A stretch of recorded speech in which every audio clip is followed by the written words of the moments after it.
Hello and welcome to another Captain's Table. This is a podcast where I bring people from all over the Star Citizen universe to talk about Star Citizen. My name is Paul Berserker01, Batman Shelley, your humble host and space bartender at the AstroPub. You can catch this live at twitch.tv/TheAstroPub, youtube.com/TheAstroPubLive on Saturdays at 3 p.m. Pacific. I'm trying to think. Yeah, 3 p.m. Pacific, 6 p.m. Eastern. We'd love to see you come and hanging out here. Today, we've got a very special crossover episode because I decided to gather all of my fellow Inforunner fans, friends, and do a show about ships. Get out, we're all fans of Paul. We're fans of Paul. Yes, yeah. We're not. Let's all join together. And embarrassing him, actually, Loken and Algrid, you can join me in this, in Paul raising $10,000 for charity. 24 hours. Honestly, I'm gonna give him a clap again. That is incredible. X was $10,002.69. Nice. Oh well, you can buy yourself a cuppa afterwards. Then, X was there for that 24 hours. And if you missed that 24-hour live stream, I managed to salvage everything because it didn't work on YouTube, but I managed to upload the VOD. I'll put the link up above X's head when this is all over with. But check that out. It's if you need 24 hours where I screwed up the timing. I screwed up because of a daylight savings time switchover and because of another issue, I ended up having about 2 hours, 3 hours where no guest was on. So it was like I was like, I'll just take this time to use it, to throw on a video for a moment and go use a shower. So it took 5 minutes to go get a shower and came back. And that actually helped a lot. So I'm sorry, you took a shower during a 24-hour live stream? Yes. Absolutely unacceptable. You have to be in the camera the entire time. Those are the rules, sir. That's why I broke 1,000. We know the secret now. I broke the rules. You dropped the soap too. Paul, I hope you at least put the lamp up and follow. Yeah. They'll put the lamp up and with the "We're gone for pizza." Yes, the holy lamp. So I'm sorry. Paul does have precedent for going away from a camera. Yes, this is a Star Citizen specific loophole where if you are running a 24-hour live stream, as long as you keep a lamp somewhere, you're good. And I think there's a lamp in the background somewhere. That's how that works. Yes. Gone for pizza, be back soon. I have to remember this. All right, so we're going to do introductions, and we're going to get started. But the theme for today is ships. And we're going to kind of go all over the place. So if you're looking for a structured discussion, this is going to be semi-structured because Execute doesn't have to wrangle everyone. I do. So he's just going to let out his inner troll. I'm the worst when I'm not driving. I'm the bad one. Speaking of that, Execute, who are you? What do you do in Star Citizen, and where can they find you? I'm an Inforunner like the rest of you. You can find me and Algrid and the rest of us on Inforunners on YouTube or Twitch. What do? We cause a kerfuffle, I guess. I don't know. No, we talk about ships. We talk shit. Speculate on shit. We help people with their fleets. We just talk about different things about the game. This game that we all love, I guess, is the easiest way to say that. Yeah, I'm not good at self-promotion. You know this by now. Always. I don't know. I'll throw Loken under the bus. Loken, what do we do? Tell people what we do, Loken. Come on. So the Inforunners, what do the Inforunners do? The Inforunners are a community-driven repository of information for all things Star Citizen. They are probably most famously known for the Fix My Fleet series, where you can ask Execute or Algrid their expertise when it comes to the CCU chain, foo, etc., and try to reconfigure your fleets to the most optimal way possible, or conversely, something that suits your play style. And they are a wealth of information and knowledge that has accrued over, pretty much since this game has first started development. We're also a group of individuals where we have expertise. We have things like expert opinion videos, where we bring in experts from every single field to come in and talk about various aspects of the game and how it relates to actual real-life expertise. We have many different videos, and there's a lot of us. This is for all of you who approached me at CitizenCon. We're like, I love watching your videos and Inforunners. And I said, thank you. We do a lot of work at Inforunners. And you got confused. I'm an Inforunner. Loken's an Inforunner. Space Tomato's an Inforunner. We've been Inforunners for years. So yeah, we have at this point. Yeah. So Some appear more often than others, but yes. Yes, sometimes we so yeah, but we're just like a gathering of content creators and others fans that do this sorts of things. So, all right, Loken, who are you? What do you do in Star Citizen, and where can they find you other than Inforunners? So, my name's Logan Plays. If you haven't met me, hi everybody, how you doing? I think a lot of you have at this point, but if you haven't, then it's my pleasure to be here once again on the Capture Table. I am usually live on Twitch. I stream there about 5 days a week, and I'm usually playing Star Citizen. The thing I sort of specialize in Star Citizen is actually more often than not just kind of being that entry point into the verse and kind of teaching new people and just bring people in. I don't specialize in any one thing. I love all of Star Citizen. I keep a close eye on its development. I play every single career path you could possibly think of, and then some. I've even been doing drug running recently. You'll be proud of me, Paul. Be proud of me, man. Yes, you've joined the elite crew of free market enterprises. Well, look, when I made 20 million UEC out of some maze, yeah, I had to kind of dive into the whole, drug running thing. It's good for business. When that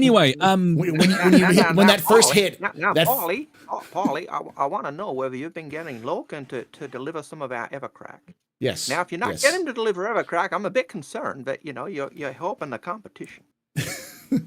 He's delivering that Evercrack. It's why he got that 20 mil. But yes, other than that, you'll usually find me playing new or interesting games because I do a bit of variety streaming on as well. And like I said, usually on twitch.tv/Lokenplays. Hopefully, Logan and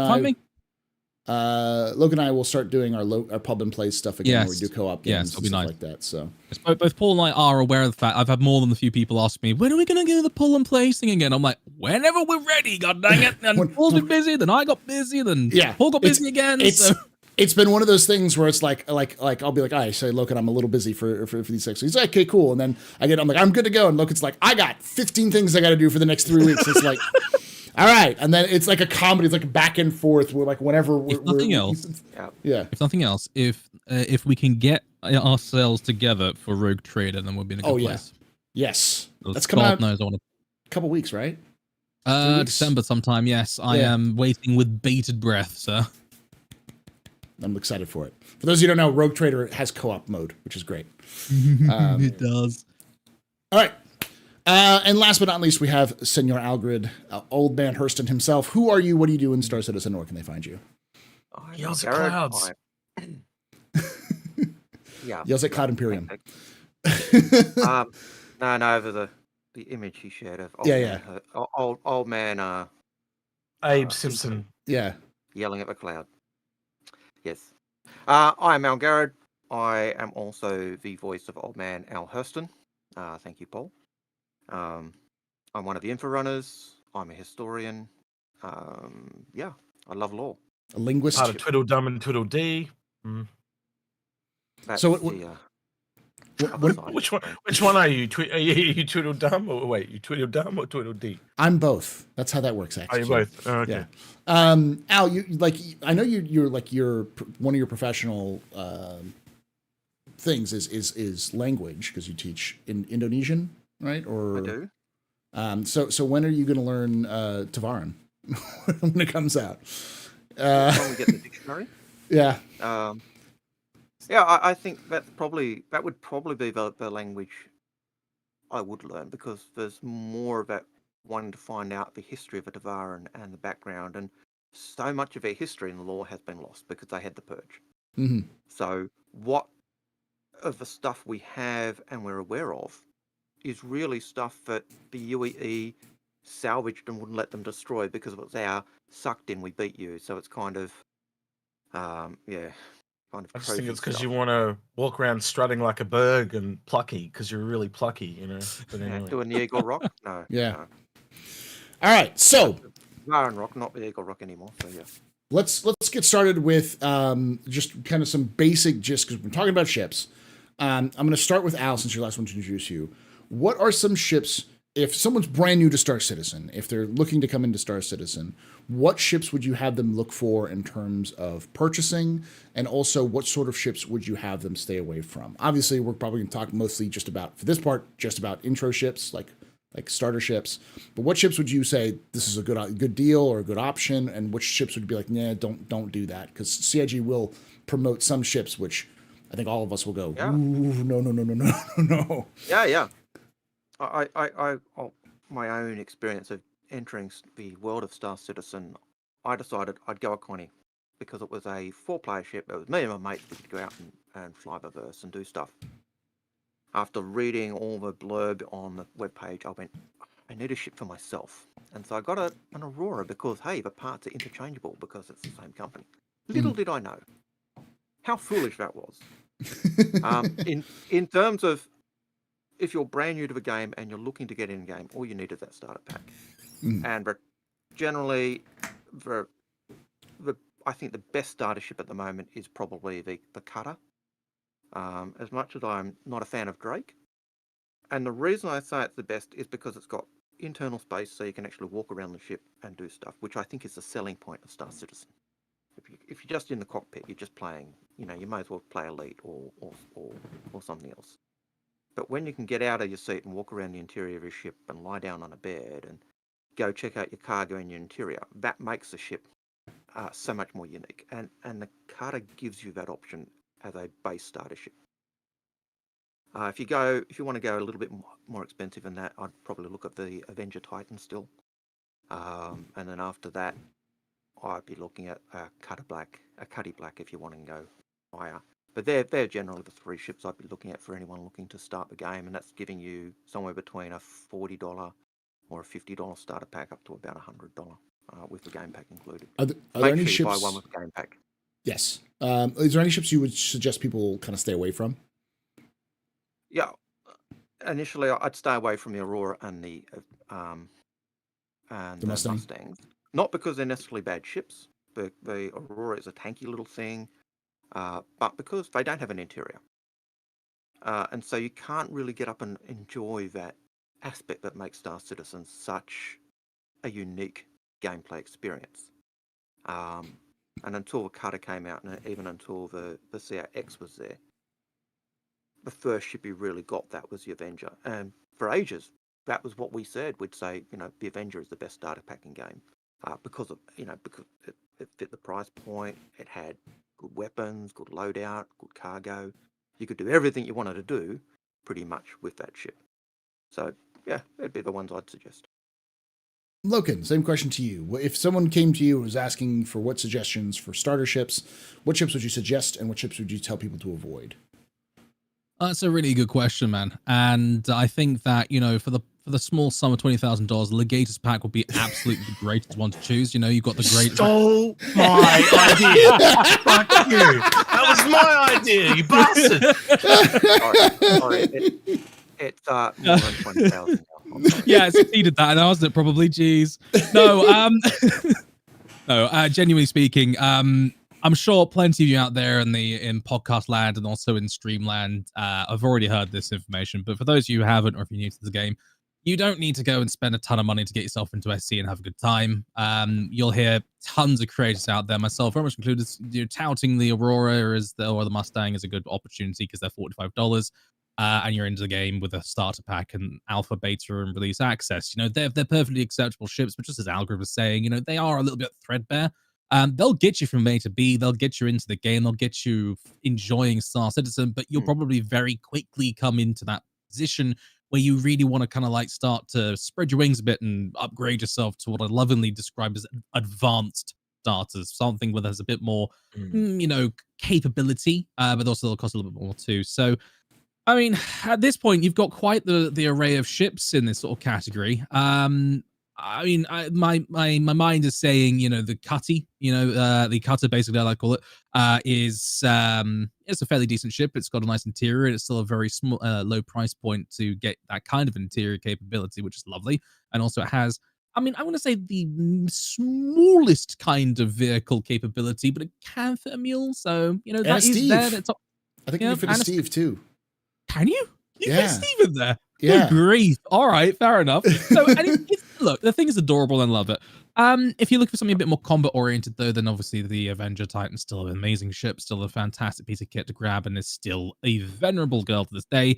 It's fast, maneuverable, has the multi-role capability, and it's absolutely wonderful.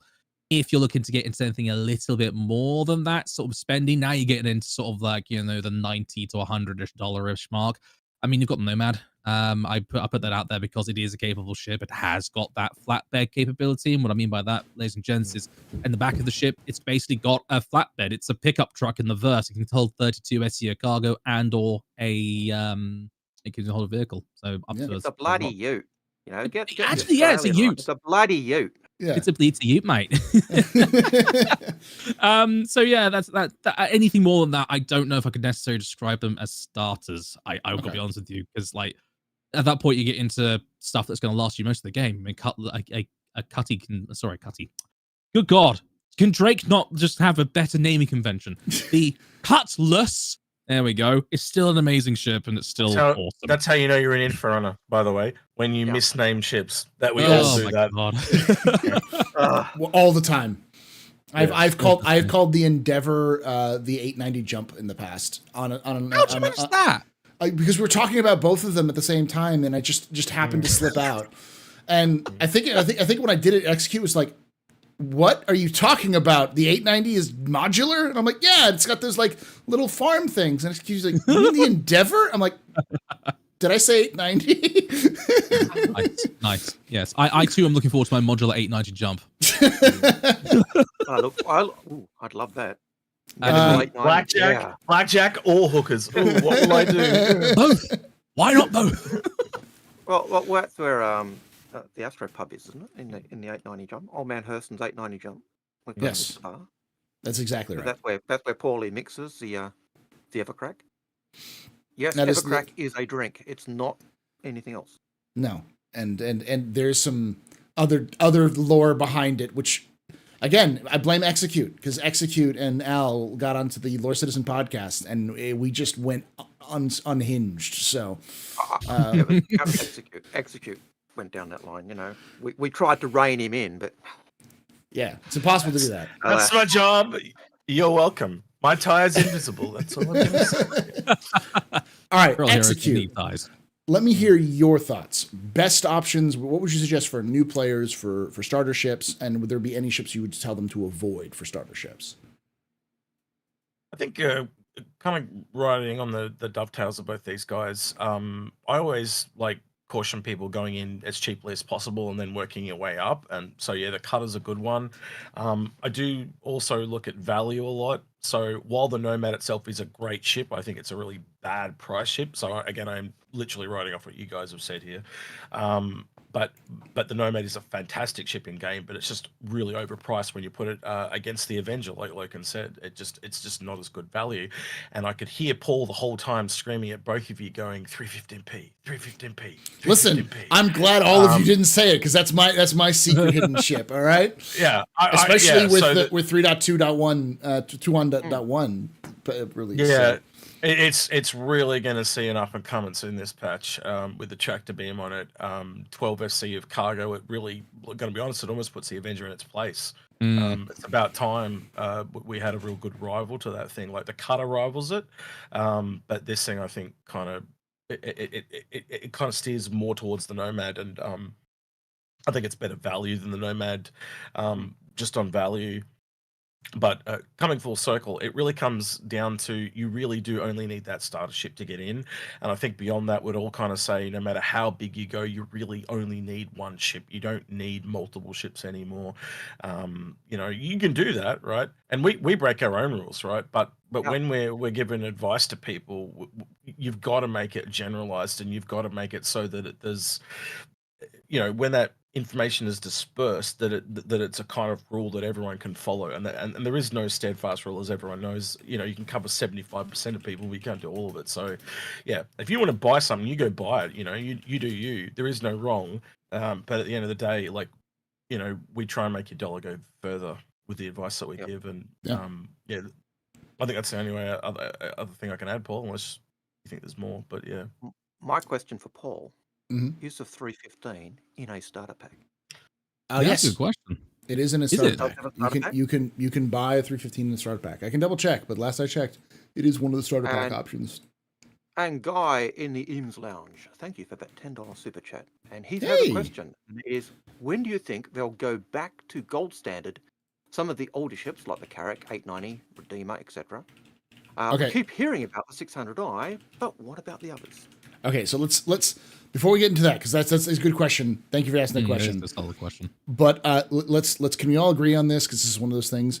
CIG will invent a new standard they won't call it gold standard. They'll come up with a different, completely different standard. Call it platinum, or they'll call it imperial standard. They'll call it something because like they've stopped using gold standard, calling gold standard. Everyone kind of brings up the gold standard. You can see the ship team kind of going like confused look and like, oh yeah, we used to call it that, didn't we? And do you know how when people save files and they call it final and then they end up having final 7? Final 9?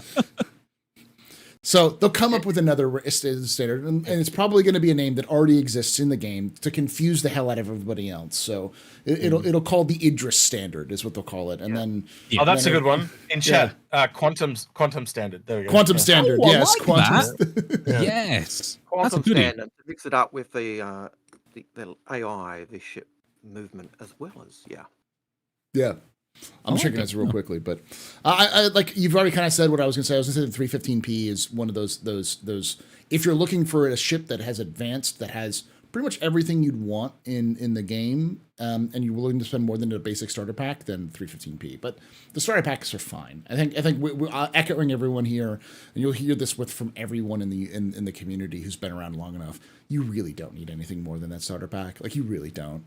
Every ship is available in game for you to purchase. It's not that difficult to earn money if you want to play the game a lot.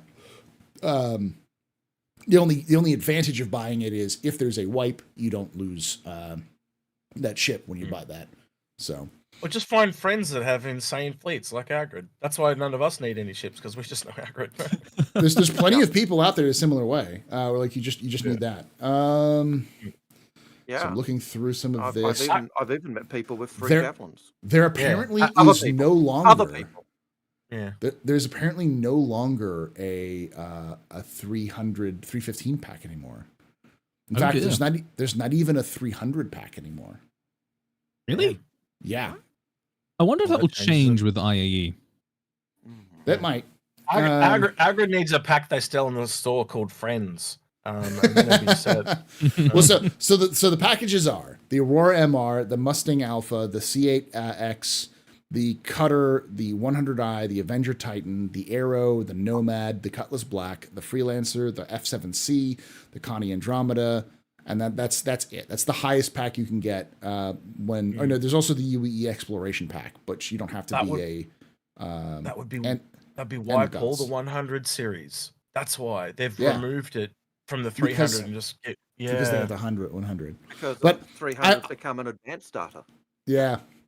I wouldn't recommend the 100. That would be the one I kind of avoid. It's a decent ship. It's just not really worth, like, for the same price, for $5 cheaper, you could get the Cutter or the Pisces, which are both better options when it comes to like your play experience, like really experienced Star Citizen. So I forgot the Pisces was a starter ship. I never think of it as one. I don't either. The biggest package that they ever had was one on the Redeemer. I've actually got that package. Yeah, Redeemer starter pack. So they had a starter pack with a Redeemer back in. That's crazy. So I've now got like a $330. That's going up by $5. So it's $330 Redeemer starter pack. That's ludicrous. I love it. Good shit. I still think one of the better starter packs they ever had was the one for the Nomad. I hate the Nomad. Yeah, I've never really got on board with the Nomad. To me, it just there's something about it I just don't like, and it's the Uwu girls. They don't like hanging off the back. It's too windy. Stuffs up their hair and makeup. Yeah, possible. But that pack when it first came out, it had Squadron 42, it had the PU, it had 20,000 UEC. They've never given 20,000 UEC as a bonus for any other single ship starter pack. That's usually reserved for the group pack. It had the ship, and I think it had a skin as well. It was like insane. It's equivalent to giving you $20, isn't it, Agrid, roughly? Yeah, and they sell UEC for $20. You know, if you buy $20 worth of UEC, you get 20,000. So I do find that pricing convention so random, though. It's you think how easy it is to earn 20,000. I can go run a bunker and earn that much money. You know what I mean? Yeah. I mean, like, the like referral bonus, which is 5,000 UEC, is nothing. It's less than one mission right now. So it's like, okay, like here's that. Go ahead. Sorry, I was just going to say that's an advice for anyone who's starting off the game. Do not buy UEC. Yeah, please don't. From the Please store. never buy Do not even UEC. buy Alpha UEC, but definitely Yep. don't buy UEC. Yeah. We definitely don't buy a Alpha USC either, because that will get wiped. So you don't Exactly. So yeah, Al is a little quiet. I turned him up as much as I can. Al's gonna have some issues back and forth with the audio, so I'll do my best to kind of catch those. All right, so the next question is going to be dealing with something that we've talked about a lot at Inforunners. It's probably one of our more favorite topics, which is fighters and ground vehicles. So when you're talking with people who are asking about vehicles, we often will say things like ground vehicles aren't worth the value, and neither are fighters, obviously with exceptions. But so execute, since you were the last one, what is the deal? Why are ground vehicles not very good value? So the fundamental reason of all this, I think, is this way explained, is when I interviewed Chris, and later on it came out over, what was it, 10 from the chairmans and stuff. Yep. Basically, and then if you apply logic to it, you can understand why he said this. But he basically originally told me that an Aurora will hold its value, and an Aurora will be 1 times its value. Constellation will be 5 times its value, and Aegis will be 10 times its value. And if you actually think about that, that's almost based on the number of players that would earn it in game, right? Mm-hmm. So you can't buy an org level ship, but you can reduce its price so one person can buy it, and then when it hits game, it's gonna be a lot harder to earn.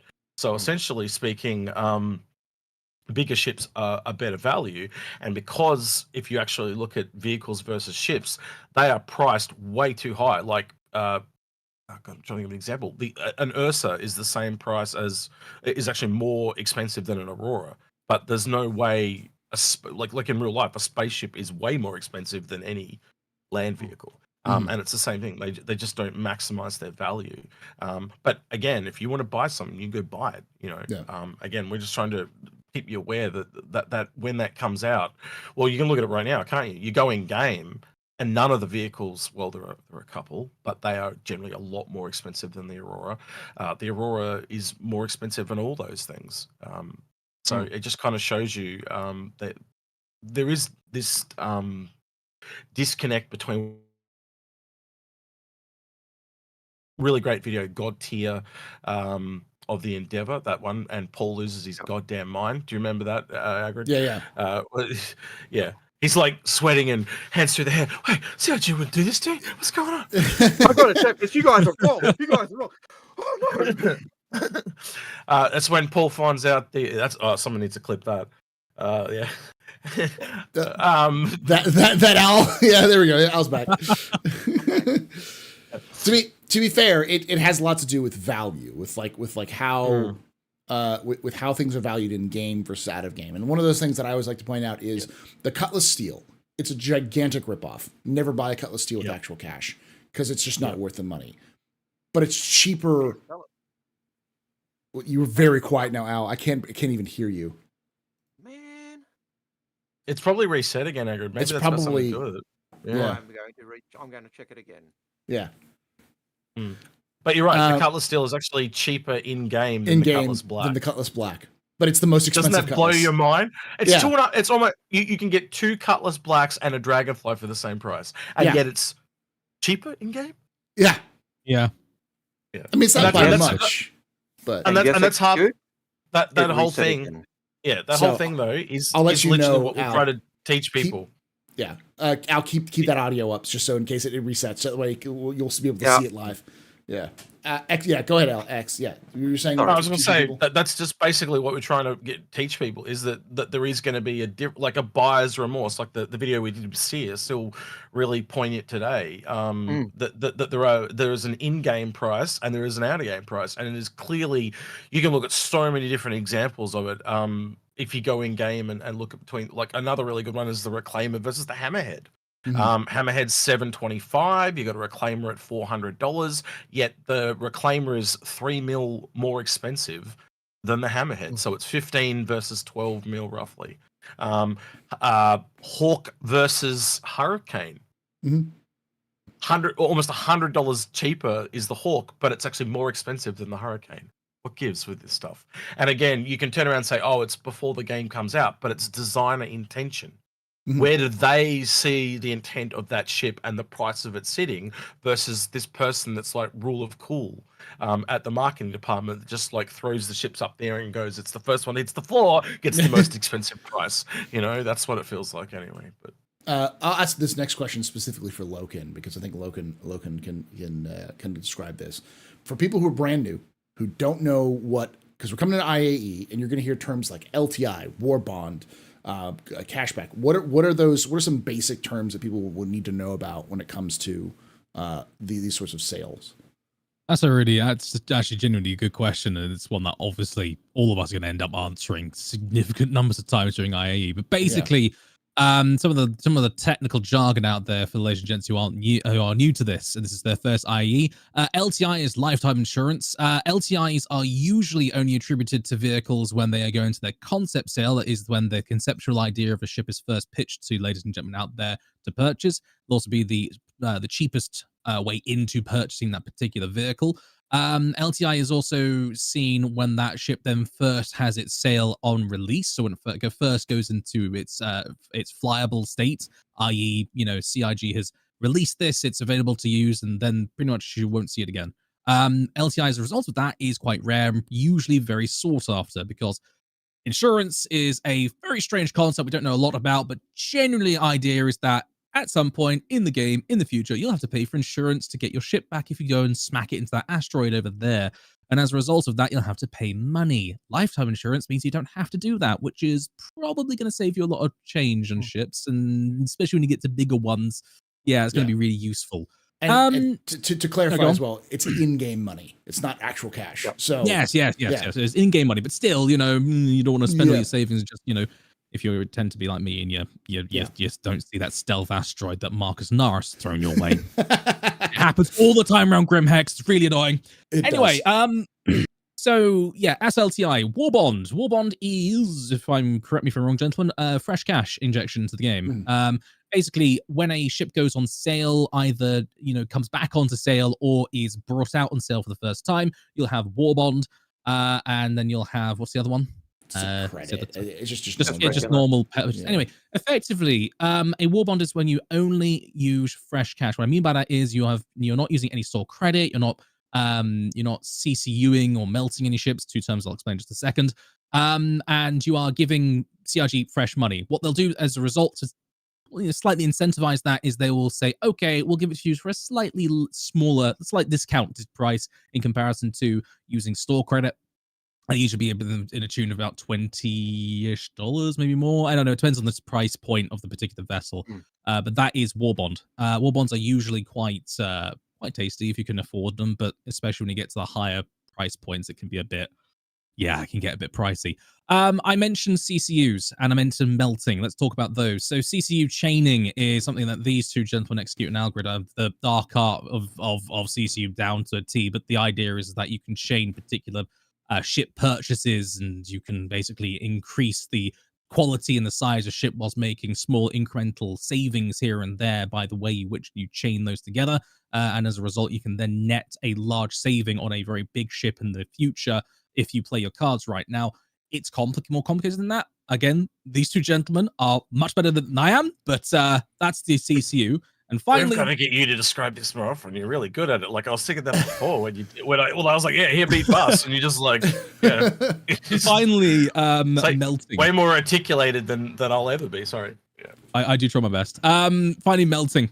So basically, what melting is where you take a particular starship you might have in your inventory. So say, for example, you have a couple of ships and you don't like one. You're like, I don't really like that anymore. I want to change it. You can melt it, which means basically turning it back into credit. You'll get the value of the ship when you first purchased it, not how much it may be worth now, because ships have a tendency of going up in price. And so if you melt it, you only get the money back that you put in. You won't make money this way. But what it means then you can utilize that in other purchases. So say, for example, you melt a constellation and you want to put it into buying a carrack, you can do it that way, and that will become your store credit effectively. So yeah, there's some terminologies. I think I hit the main ones. Yeah, And you should check out Loken's tutorial videos that he does. He has a couple of them out there which are pretty good. I do need to do a new one because my my tutorial is a little long in the tooth now. But yes, there are up on YouTube, and I will do more at some point. Maybe when I'm not trying to design buildings. So what I'm hearing from this is that I need Loken and morphologists to come on and talk about architecture. That's why There's a whole series Really? there, The Master and the Apprentice. Nice. Yeah, I just wanted to become morphologist 2.0. There you go. Yeah. I say? I didn't know if You should reach out to him. That'd be a really good episode, like for you two to do. I reckon it'd be funny. Oh my goodness, I might need to get a bit more experience first. I'm only in my first semester. I've only just started, lads. Yeah. He'll school you for sure. Oh, dearie me, he will. All right, Al. And I'm going to have Alan execute tag team this, and I'll jump in here a little bit because we talked about CCUs. What are CCU chaining? What is that? Because you'll hear this term a lot. You go. Basically, CCU chaining is using CCUs to leapfrog to where you want. So what is a CCU anyway? I think we talked a little bit about a cross chassis upgrade is what a CCU is. So if you've got a cutty or a cutlass or a cutter, and you decide I want to turn my cutter into a cutlass, you can buy a cross chassis upgrade from your cutter to your cutlass, and then you'd apply that, and it turns that package for shipping that game package or whatever it is into the new ship. Mm-hmm. You just have to pay the difference between it. So yeah, and you pay the difference between them. Chaining is where you go and do multiple CCUs in the process, jumping from ship to ship, and that's where doing war bond CCUs, which are the CCUs, as Loken said, that you pay fresh cash for and have been offered a small discount on that price, and using those to continually build a discount into the ship. Now you could, when a ship comes out, you could buy the ship for war bond and get a discount buying the ship brand new. But if you start with a smaller ship and do those war bond CCUs along the track, you may actually, or in most cases, get a bigger saving. It's convenience and speed over, delayed gratification. And that's basically CCU chaining. It's just doing that step. I just want to say, I think this whole system was the law team having too much time on their hands, and they had to rename everything. Why didn't they like? And even their own website goes against their stuff. So, for example, when you actually buy a CCU and you go in to apply it, it says ship upgrade. Yeah. They don't call it a CCU; they call it a ship upgrade. Yeah. So it just shows you how much they should unconvolute their shit. Yes. Sorry. Yes. Me ranting. Sorry. I mean, like, it's just people in chat when Loken was talking was like, this is actually pretty good because a lot of people don't know how to pledge. And it's like, yeah, when you need someone to explain it in like a 5-minute video about how to buy your product, maybe you've made your product a little too complicated. No. CRG making something overly complicated? Never. That doesn't happen. Can you tell us? It's like how to speak CIG law person. Those videos is what they should be called. Gentlemen, can I put out one PSA for the ladies and gents out there, just for the record? I talked earlier on about melting ships. For God's sakes, whatever you do not melt the starter pack you bought, because that'll have access to the game attached to it. You melt that, you lose access to Star Citizen. Please check before you melt something. Yes, we've heard some horror story twos, like for example, at the end of last year, when they sold the starter pack, and people bought it. Then you remember how the price went up from $45 to $65. So when they went to go get it back from buyback, they couldn't get it back. Because it's gone up by $20. They only had $45 credits, so they're sitting there and we told them they had to wait like a couple of weeks to get it back from support. It's pretty scuffed. It can get rough. I've had that horror story many times. Yeah. Especially if you're an older backer and you're just coming back and you have a $20 pack from 2013. Don't melt it. It has Squadron 42, which you cannot buy. You cannot buy that right now. So. Long story short, everyone talks about doing tutorials, or CIG should do a tutorial. You know what the tutorial they should do is fix your bloody website. Yeah, that's what they should do. No, it was put together by Turbulent, and it's a very turbulent website. That's That's Well played. Well Right. I played. love it. I Boom, love just over the here all week. the, Yeah. the teacher humor. I love it. All right, so let's talk Yeah. about like some ships coming up. What are the ships coming up at IAE? Either new ships or ships that are coming back that you are looking forward to. And I'll start with Al on this one. I think the biggest ship that's coming, I think there are two brand new ships that seem to be in the works. One is an RSI large miner, or What's the name of that one, Agrid? Hey, Agrid, what's the name of that one? the Arastra or something like that. Oh, that yeah, what she you- said correctly. Well, yeah. I was gonna say, wait, execute. Did you call that name before? But no. No, I didn't call that name. No, but when he found out the name, he did go and go, oh, hang on, I know what that is, because he came across it in Eco, which is a great game. It just takes too long. It's a great game. But it does teach you some stuff about Star Mm. Citizen, especially how cargo works and stuff like that. Yeah. Anyway. Yep. You were saying? Nova 42 $10 super Oh, yeah. chat. Can you tell us the story of a $95 carrot, please? Execute. Got a is that's what I'm data gonna in do. Twitch chat. Thank you. So, Well, finish what you're saying, and then, Yep. then I'll talk about that. Yeah. So the Arastra is one ship that's coming. It's RSI, so I'm looking forward to that. It's a ship that we expect is in between the Mole and the Orion. Orion, which I think explains why the Orion has had that horrible $75 price jump. The other ship that I believe is coming is a Gatak ship, mainly because Gatak is the sponsor of the event. The sponsor usually has a ship as well. Leaks have come out and indicated it's a small ship or whatever. I think it's a medium ship. It fits in with the line of the need for more medium ships. Whether it's a miner, whether it's a industry ship or just a hauler, I don't know. And it could be the rumored Sulian from ages ago, which would be Fly with Ease or something like that in its translation. Yeah. I hope it's a small smuggler ship, actually, to be honest with you, which would make sense, like a smaller version of the Raelian. It should kind of Now, Something like an I MSR. I did see a Jail put out a new video on saying, hey, this is what it could look like. And interestingly, the image that Leaks had of the tri thingy shaped ship matches one of the images from Jump Point 97, where they talk about the Gatak and an image of the one of the preview images of the Raelin. But the other thing that caught my attention was the fact that as I was reading through the article again, the original brief of a Raelin was a small hauler. And I don't get the impression that the Raelin ended up being a small hauler between a Freelancer Max and a big boy. Caterpillar.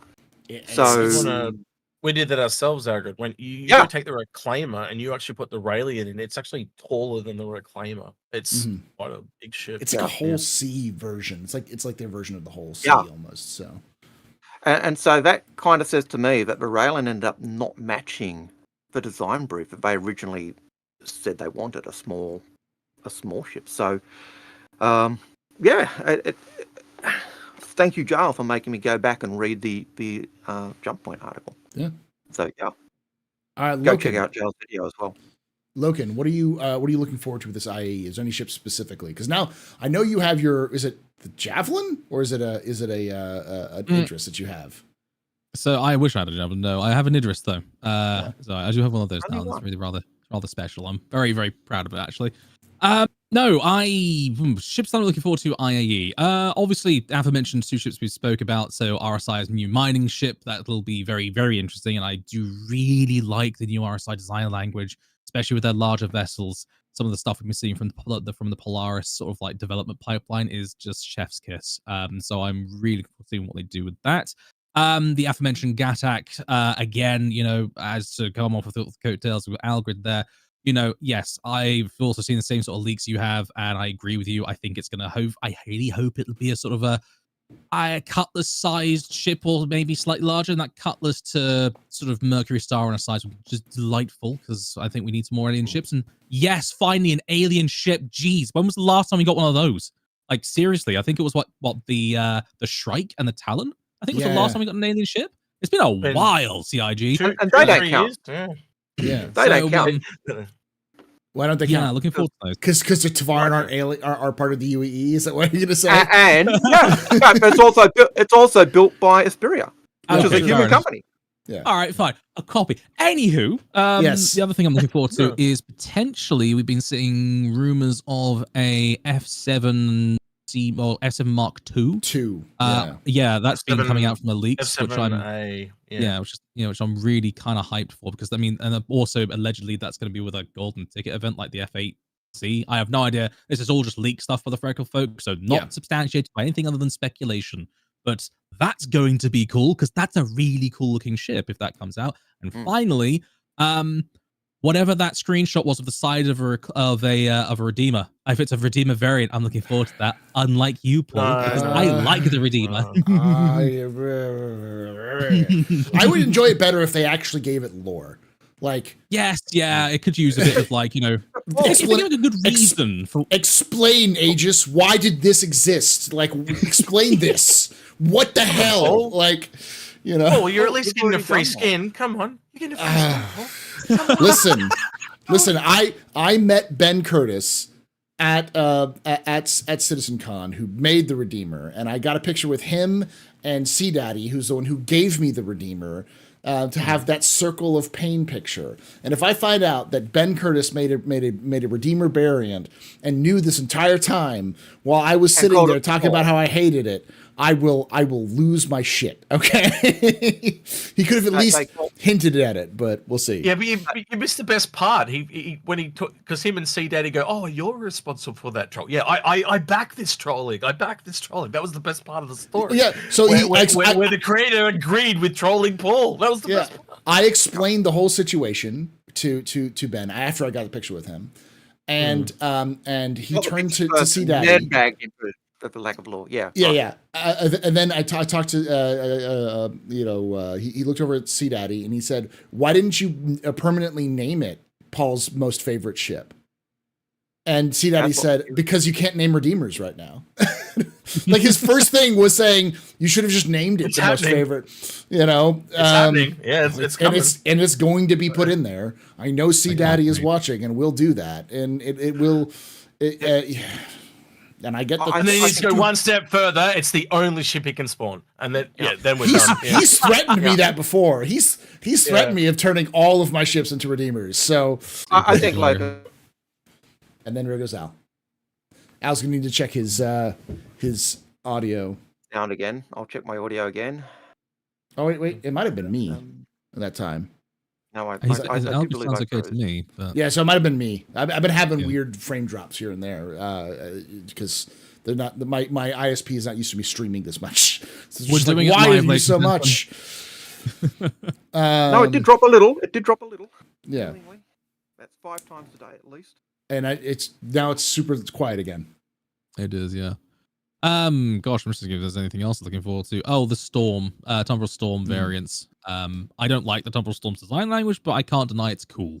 It's very rule of cool. So it's the Batmobile. It's the Batman Tumbler. I wonder if we're going to get a Storm variant, because there was also the AA one, isn't there? It was in the leaks. Storm AA. And they did seem to be in the shorts they gave kind of a stormy variant. Certainly a Tumbril missile launcher pod. There was definitely something like that. I definitely want to see a lore video from you, Paul, on the Hurston Dynamics weapon that's on that thing too. Yeah, when it comes up. I'm planning on doing, because Storm the Storm has its own lore. I think it's even got a Whitley's Guide thing about like how it was built, who built it, why it was there. So I plan on doing. Can you find out who was the chief designer on that project and just point me in the right direction? I have an LH86. I just want to go and say hi to him. I just want to say hello. I just want to talk with him. I just want to talk. I just want to talk to him. Look, I'm sorry, but This Anybody who duffel bag and bludgeoning stick is just a coincidence. Yeah. Anybody who puts the freaking entranceway in the front of the freaking tank armor Yeah. plating with the freaking lower upper glacier, why would you do that? Shoot. So Oh when you my accidentally gosh. leave the handbrake off, it runs you over. Exactly. Flat. Anyway, sorry. My 5-second moan about the storm are done and over and done with. Execute. You're what you're looking forward to at IAE.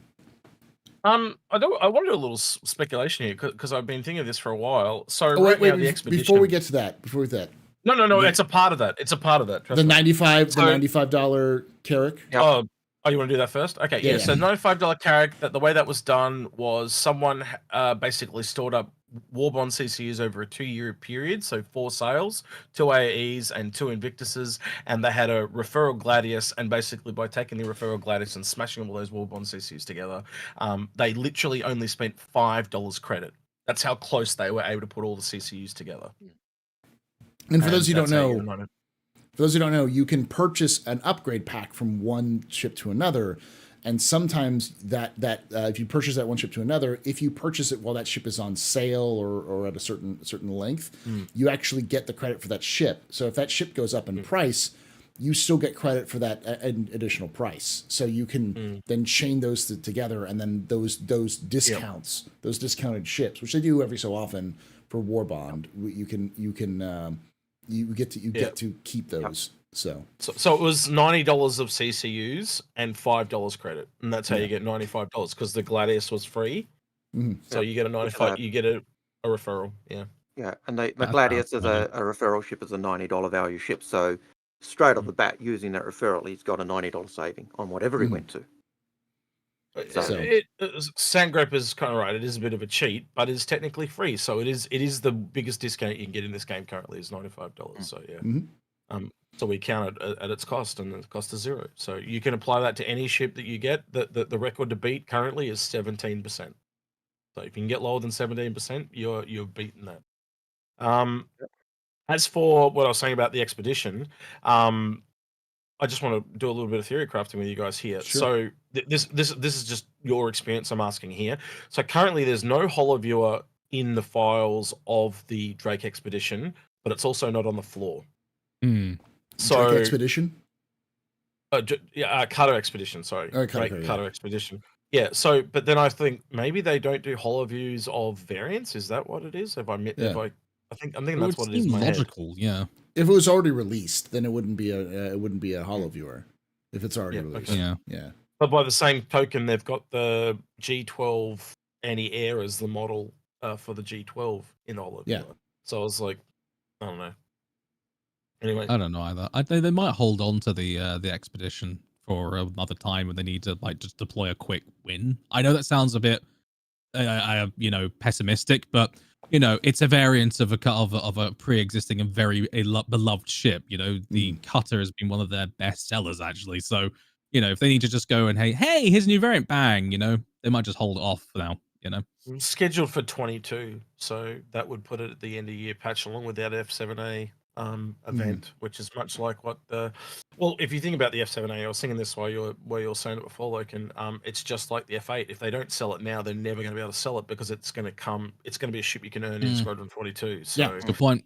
Yeah, I wouldn't be surprised if they go through and sell all those ships that you can earn in the next 12 months. Because that's just a free cash grab for them, essentially. Yeah, it's just a free, like the F7A or the F8C got them basically. I think they're probably overtook last year's number in terms of sheer amount of money they've earned by this time. So like they're going to have a new record-breaking year because of the F8. Like that's I wouldn't be surprised. Everyone in my chat went absolutely ape over that. Myself included. I was very much wrapped up in that, and I do such a cool ship. And I think if they do an F7C Mark II, the Mark II, but an F7C, but F7C instead of a military, people love that design. They'd love that sleek. It screams like F15, F16 kind of design, and just like And CIG have also talked about there will be older models of ships down the track, and maybe this is the first case where we see the F7C Mark 1, the F7C Mark 2, but that raises the question for me: why does the F7C M? Why does the Super Hornet get a price increase? Because $5? I think that's because they're I going to think release. so, yeah. It's because they're going to release an F7C Mark II, which is going to be like the Super Hornet, but slightly like less. So. So as for ships, I'm actually kind of looking forward to. I kind of want to see the RSI miner just so we can kind of get the confirmation of ground mining is still a thing, because we've heard so a couple of years ago we got them confirmed that ground mining was still a thing in one of the questions, the questions that they do around this time, just after AIE or during AIE and Invictus. And then earlier this year, Dan Truffin said the prospector no longer drills down. Mm-hmm. So it's like, does that mean there's a new miner coming that's a land miner starter? Like because that could be a thing as the scope's increased of the game. They've split the roster into two ships, or is underground mining no longer a thing? And we're about to find that out with this RSI concept. Almost certainly, yeah. Yeah, and it was the same thing with the expedition. I just want to know what the roof rack is on the expedition, but that's obviously not AIE anymore. And I kind of want to know what the Storm AA does, as in, is it a mortar or a dumbfire rocket, or is it just another AA? Unfortunately, as in anti-aircraft. But also, when you Google AA, as in military, it comes up and says, what was it, Army artillery? So it could go either way.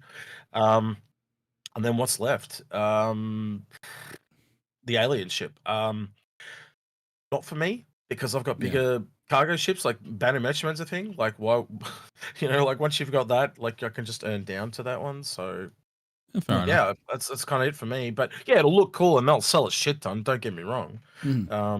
But yeah. I'm looking forward to the ship talk mostly, because there's going to be a lot of stuff. Like the question that's on my mind is modules, because they showed the MPUV, the Retaliator in that little thing. It's like, why would you have coming an MPUV in the next 12 months? Yeah, in the next 12 months. Well, did you notice? Did you notice on the MPUV the front of it looked like it had the little claw? Yeah, the little claws. So the original. I was just be still my beating heart. Yeah. Sorry, remember they showed off the UTV at that ship thing last year, and we haven't seen the UTV either. And they said it was coming next year, so maybe that's a little surprise. Could be. I think the reason why we haven't seen the UTV is because ground gameplay, like driving, is currently in this weird middle ground where they tried to fix it, and so when they're trying to fix it, it sucks. So it's like traction is better, but like everything else is more floaty and it's got problems. They're still trying to fix out all that stuff. So you get people that get people that talk about, like, I could listen to what's his name, Tony Z, and talk about this. I'm like that with John Crew. Yeah, just sit there. And I found out from Space Tomato that he's a troll. Yes. Space Tomato said, "Oh are you doing any presentations today?" No. 5 minutes later he's on stage on the ship talk. Yeah, that's John Crew. I also found out that he's a big fan of the delivery trucks. He wants to do a taco van, and like everyone I talk to about a taco van, they're like lore people, like ship people, designers, gameplay designers. They're all like, "Yeah, let's do a taco van. Let's do that." And I'm like, "You all want this? Why don't you just do it?" If you're going to have a taco van, then I want my Banu Merchantman to have a Michelin star restaurant inside of it. Yes. Okay. 5-star. I want to land that thing. It's like 5-star restaurant. Come in. That's what 7 courses. That's what your 890 jump is. I wish I had one to do that, but yes, I suppose so. Actually, it has a great restaurant in it, so I suppose that's a good point. You look at those two ships, 890 jump BMM. They're similar size. They do different roles. And I don't think they'll kind of let them kind of cross over as much as some of us would like. Your audio went down again now, so just giving you a heads up. And he's froze. Oh, that's why.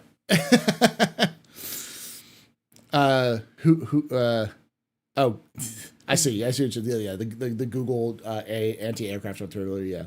So I was going to also want to interrupt and change the subject. Well, no, that was the other thing I was going to say is that did you know that the ballista can be used as artillery? Really? Because you can lock on to ground targets with the ballista.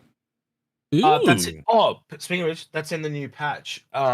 Ground actually, Space Tech was in chat. He actually mentioned that one of his videos, and I double checked it, and he's right. Was it ground sensitivity radar? So they're actually updating how the radar for ground vehicles work, and you can now actually scan, detect other vehicles, and then lock onto them so you can shoot them. That's got to be something to do with the storm. Yeah. Surely the Storm AA, but it also, as you said, it would work with the Ballista as well. It'll also work with, I imagine, the Retaliator going into its bomber mode, and hopefully the Gladiator going into bomber mode. So you don't have It's to give it. specifically for vehicles, scanning of vehicles. Ugh. But eventually, I live in yes. hope. I live in hope. Eventually, Yeah. I will say that the few sources I have had at CIG who I trust a lot of, they all of them have mentioned artillery. They're like artillery. And it comes like an up so SPG. often. Yeah. Or something like that. I don't know what. They mentioned that artillery is planned and that they do this and they do it is apparently floated around the office enough times that I'm like, okay, I've heard this from multiple sources now. There's something. I'll be down. It's never specific, but it's always in passing. But so Look at your storm description. Designed to go behind enemy lines and take out artillery. That's Yeah. a good point. completely off topic, Paul. I linked in chat. My old 3D printer I had was called Artillery. It was a 3D printer called Artillery, and then they wondered why they had trouble when things were sent to Russia, and it was called Artillery. And so in certain countries they didn't call it Artillery; they changed the name of it. But anyway, I just thought it was funny. Sorry. I think that's it for kind of our discussions on like ship stuff and stuff like that. Is there anything else you'd want to add about ships or like advice for people for ships? Yeah, there's one thing I want to add. I think I would shout out that, of course, all of us in the house this evening have sort of, we talked about a lot about making savings and being sensible with your purchasing decisions, etc. But I'm going to be completely honest with you, okay, guys? You're putting in money into a video game, okay? Yes, it's extremely appreciated by CIG, but it's for fun and for pleasure, and as a result of that, if something absolutely calls to you and speaks to you, just buy it. Don't stress. Just grab it. I've got so many ships that both Algorand and XU probably say, "What the hell, Logan? That's a terrible decision." I like it because it's cool, and I want my spaceship to be cool. Just remember that. That's still on the list. We've got to go fix my fleet with you. You're the only Inforunner that hasn't done the fix my fleet, so you're going to have to do one, buddy. Everyone else has done it. It's put up my shit up time. If you've got a steal. Yeah. No. I have standards, sir. I have standards. That's the only ship Algrid doesn't own. So that just tells you how bad it is. The only one I don't want.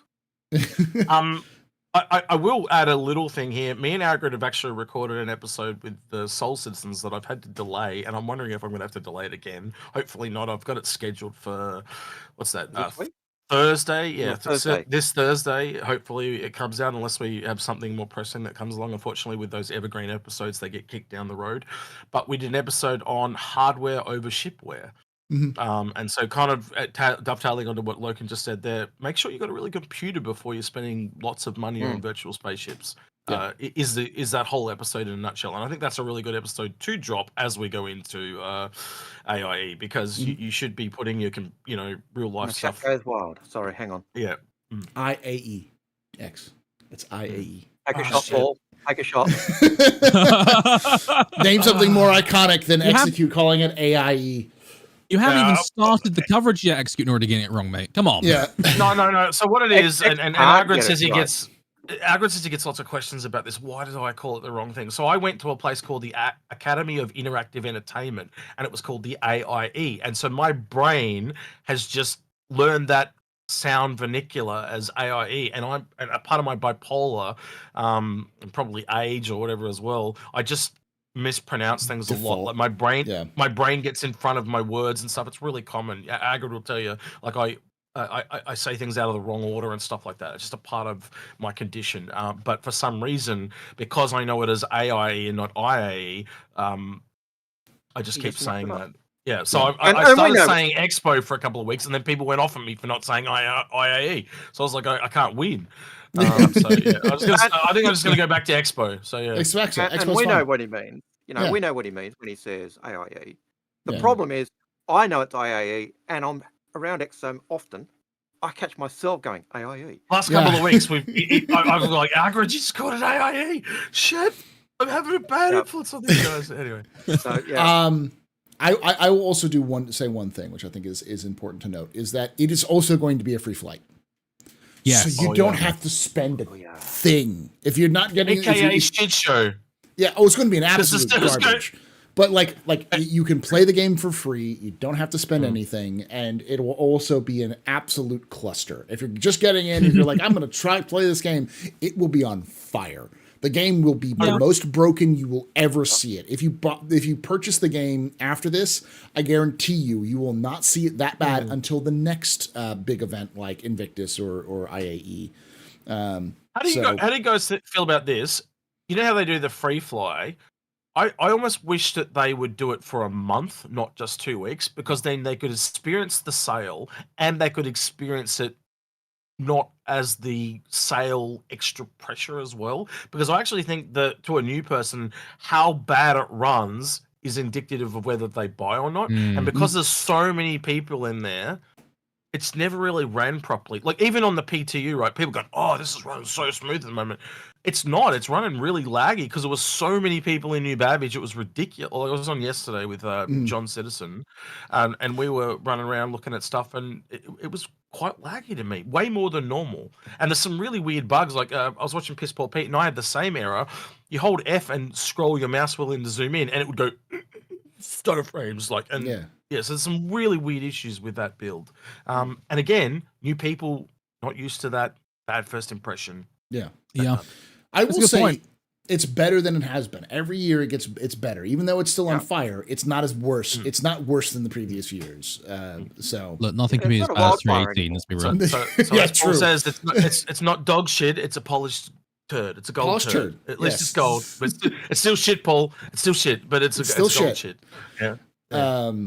I still think that it's also appropriate that like the biggest free flight of the year is also the one that everyone wants to go to. It's the one that's the worst one to do a free flight for, because I think it sets up expectations. Because if you can sit there and you play Star Citizen and you're like, this is dog shit, but I can see where they're going, you will never have a worse experience than that in the game. It really sets your It's a bar. test. So It's a test of your mettle. Can you survive this? If so, you belong. yeah. I If not, survived wait till All I beta, got you was know? just Aurora. Yeah. Al, anything you'd want to add to this?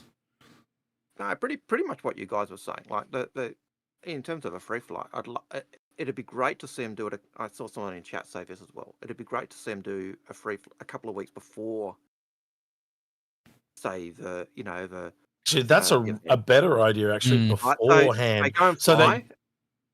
and then they can say this is going to start to run like Yeah. shit because there's so many people. They'd work it out themselves. That's a good idea. I could actually But opposite even what if I you said. did even if you did the free flight the 2 weeks before and during the event, you could play in the lead up. Okay, yeah, it's okay. Work out whether the ships are for you. Go to the sale, pick up a ship, continue doing the free flight. See how bad it becomes when everyone's trying to get in and go to the planet and view the shenanigans that are going on. But it would give a better idea of what the game's going. So yeah, I could see. I've got to say this because I thought of it the other week. You know how they had the hold the line thing? And the last one was answer the call. So it's like, I answered the call and I'm still holding the line. Yeah. I am the line. Still bloody waiting after all this time. Yeah. A lot of people are saying 318 was worse than IAE. 318's free flight wasn't bad in the same way that IAE's bad, because 318 was bad because you couldn't get access to the game. Like I think people over exaggerate how bad 318 was, because 318 was bad, but it was mostly bad because you couldn't play, not because the game. They learned from it though. Yeah. Look at what they're doing. The EPTU, they're doing the tech preview. They're gating it. So essentially, like, look, I don't know if you remember, but how many massive content creators, because there was nothing on. Yeah. I remember watching some guy, he had like 3,000 people watching him, and he's just sitting there bitching about this massive queue, and he never got to play. And his whole stream was just him for 3 hours sitting there in a queue. Yeah. So, Yeah. and now he can't do that because he doesn't have access. It's only got people in it like ourselves, like this hardcore group of people that get access to EPTU. You know, I am quite glad they learned from the mistakes. I'm not gonna lie. It makes for a smoother and better experience overall. yeah. Gallows, I'm not saying that 318 wasn't bad. I'm just saying it was shit for a different reason. Yeah. That's like Yeah. like it was. He's saying it was bad. coming out both ends instead of just one end. Yeah, That's what it was actually. It I would say 318 was the worst experience in Star Citizen because I've been experienced with 2.0 where we had literal timers for how long to like you couldn't even spawn a ship before the servers would crash. 3.0 you had 3 frames per second. We didn't even do seconds per frame. Or whatever. It was bad, but like 318. Our Star Citizen PowerPoint, it was good. But the difference was, as you said, that the cause, wasn't it? It was 318 was because of PES.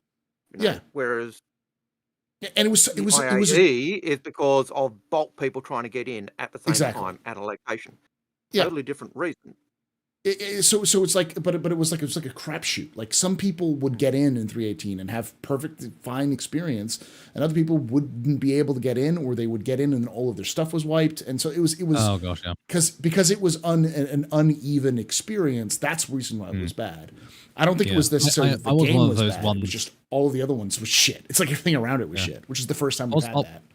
I was one of those ones who had the really rough end of the stick because couldn't basically not be able to get in the game. Then when I got into 318, either the crash immediately or multiple core systems of the game would be communicating properly, so it's broken. And my experience was just horrid. It actually made me not want to play for a while. I'm not gonna lie.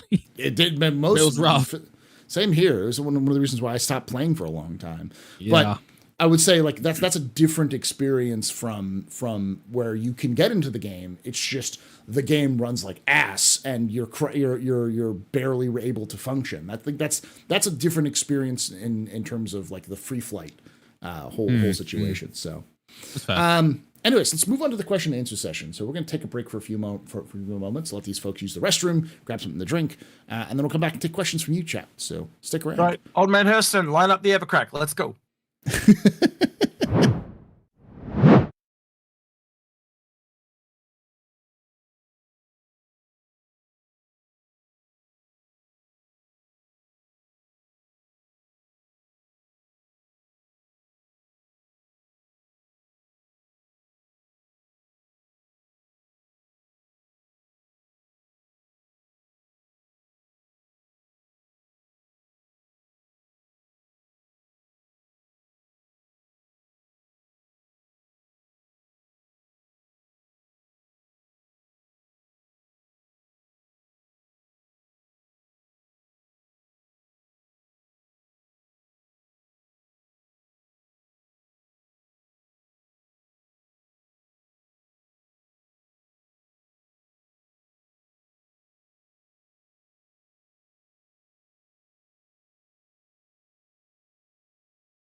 Hello and welcome back to the question and answer session.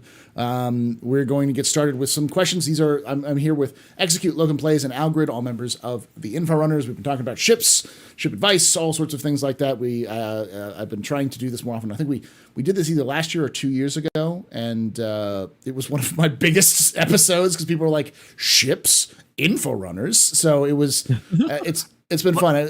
Logan, clean your lip. Get the evercraft up. It's right. It's right. Oh, right there. Just clear It's it. right there. Yeah. It's just there. Yeah. Okay, there we go. Yeah. So you've got it wrong, X. Old Man Hurston and Paulie, they don't drink the Evercrack. They snort it. Yes, we know. Yeah. You don't snort Evercrack. It's a drink. You Yeah, got to you brew can it snort properly. or drink. You can go, but hey, it goes to the same place. You know? Al, by the way, You your tried audio's recording a little low again, but yeah. I only just We're figured gonna That's have to. so We're gonna have to. frustrating. I literally got a- only just did that. Yeah, he's got a USB microphone, and he's got a Streamer X, but the Streamer X doesn't have a USB A port. It's got a USB C port. So I suggested to him during the week he buy like a little converter and see if that works. Otherwise, we're gonna have to buy him a whole nother microphone. I'm looking at another Streamer mic X. anyway. So. Yeah. Buy that thing I said. It's like $11. Try that, and that might work, and it might just save you buying the whole new thing. But we'll see. It We'll try sounds like it's See how it Windows goes. trolling you, is what it is. It's Windows trolling trolling. It's you. Windows. Yeah. It's Windows resetting the level every 5 minutes. He's up for an upgrade too, because he's what's the PC out now? 8 years old or some shit. Like it's close to that. It's probably what Windows 10? Yeah. Not even. Yeah. You know, like yeah. No, it's running Windows 10. Just don't buy a Javelin at AIE and get a PC upgrade instead. You know, you'll be fine. Let's buy another Javelin. Yeah. All right, let's get to these questions. The first question is from Monstratus, who asks, the previous lore on the Perseus said that they had brought the ship back into production. So does that mean these are like the Zeus, how they are updated models of the original? Or could some of them be 300 plus years old with new stuff tacked onto them? Generally speaking, they don't make, like, there are only a handful of Perseuses left in existence by the time of the Battle of Oberon. And at least one was completely destroyed during the Battle of Oberon, which is what inspired the whole bring back the Perseus thing, because Admiral Bishop really liked them. And Because they did such great service. yeah. So, but the answer is none of these, like there's only a handful of them left. So when you're getting them, you're not going to be getting original Perseuses from the UPE days. Like you're getting Perseuses that have come off the line, but they're using the same design instructions with updated interiors from the, very beginning of the whole thing. They could And I actually would- law reason do things though. Like for example, like I'm just going to give a really stupid thing here. Like,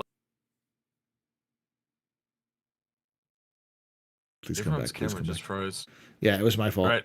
Hold on. That's right. Like had extra fins in it or whatever. And so basically in Squadron 42 Part 2, they might have an older Perseus that you find or something like that. That's a thing that the way this game's built, they can, just change the textures and make a variant of a ship. The example I'd give that's actually in game is the Shipjacker Cutlass and the Mustang and stuff like that. That's taking art assets and making something different by essentially kit bashing them together. So there's no reason they couldn't do that with the Perseus storyline wise. Sorry, Algrid, you were going to say. Well, the other thing is the Perseus is coming back into production with RSI, so that's so you're going to still have that same design language. But even the Perseuses that were in game or in the world and still around and still serving, they would have been updated and upgraded as time went on. They'd have had new systems put in and new weapon systems applied and different things like that. Yeah. And so the new ship's going to be similar, but not the same. And so it's the same way that the Gladius is like one. It's I don't know what version of it. It's like the Gladius like Z at this point. Yep. It's been updated. You think about it. Think about it like I'll put the example for this for y'all. Is the B-52, the A-10, and the F-15 have been around for 50 plus years almost. The B-52 has been around since the 50s, and there are B-52s which were built in the 50s, which have had the same 3 generations of the same family serving on that plane. same. So that's kind of what it works, kind of how it works. That plane is obviously not the same plane that it was in 1960, whenever it was built, because it's been updated and modified over time for the new radar technologies or new all sorts of things. It's just over time. So like they in this case, a lot of these older ships are the same model, and sometimes they could be the same exterior, but they've completely changed the interior, reworking them so that they can become more modern for modern standards. So I just so for badges' sake, you know how they have naming conventions for ships? I think they need to make Perseus's like small rodents. Would be the good naming convention for that one. And then we can, badges the rats, like and really piss him off. Sorry. Good. I've gone blank on what I was going to say. Let's see. Hang on.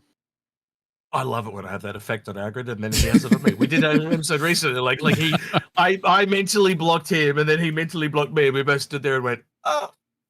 Anyway. Yeah. Sorry, Agrid. Yeah, I've lost it. I'll try and remember what it was. It was Perseus related. Someone asked, did the original Perseus even have shields? No, it was too small. No, no shields. Really? They didn't. That's what I was going to say. So I vaguely I recall reading in one of the lore passages somewhere, and they were talking to Gladius, and a pilot who got into the first Gladius wouldn't recognise the Gladius at present because so much has changed and updated.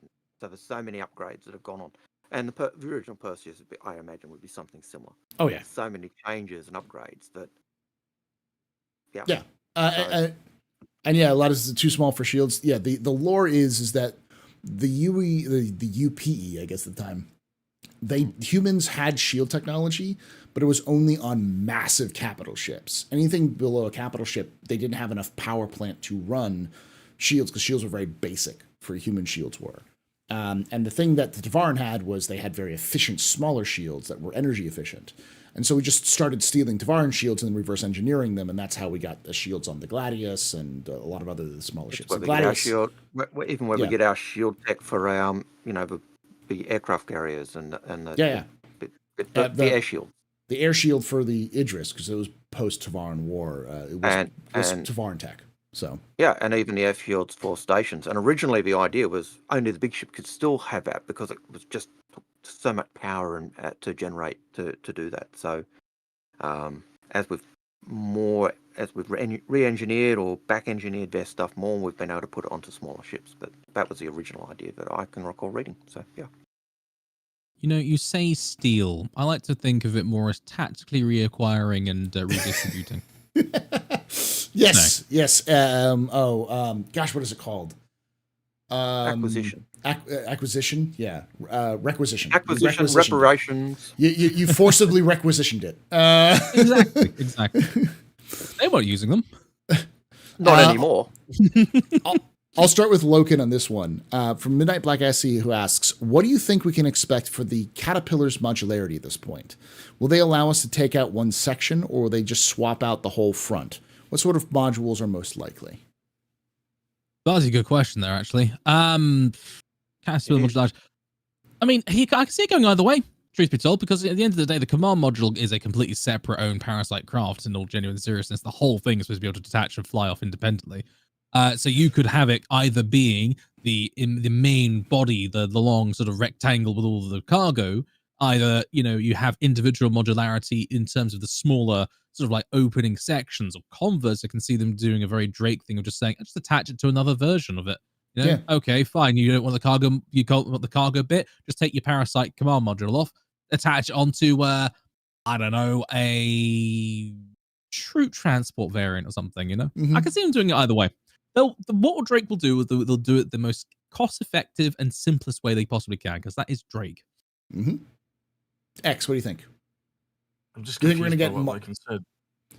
going to get modules, individual modules to swap out, or do you think we'll get like an entire redesign, like the main body of the cat, like the one we have is like a cargo variant, and maybe they'll have a variant that's like a troop carrier or something else like that. So they'll, Yeah, this question came up on our stream last week, didn't it, Agrid? And I said at the time it could go either way now, because those modules are quite small now, and rather than making 4 separate ones and then another nose variant as well, they could just change the whole thing, and then it's like one big room. you know. Mhm. And then the other cool thing about that is, can it also change the exterior? So instead of having 4 separate doors like they've got for the cargo, can it have a custom outside as well? That'd be like, have a really cool carry-on effect.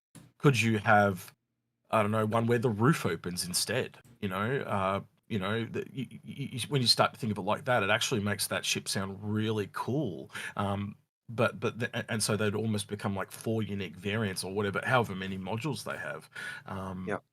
So it really changes the ship quite drastically. It gives them a lot more freedom. Do I think they'll go there? It's really up to them. But I am interested to see, like, I've got a Caterpillar and I've held on to it for that reason. I've always wanted to know what Yeah. that can do, and some ships modularity has panned out, and others Vanguard has not Yeah. panned out. So have to wait and see.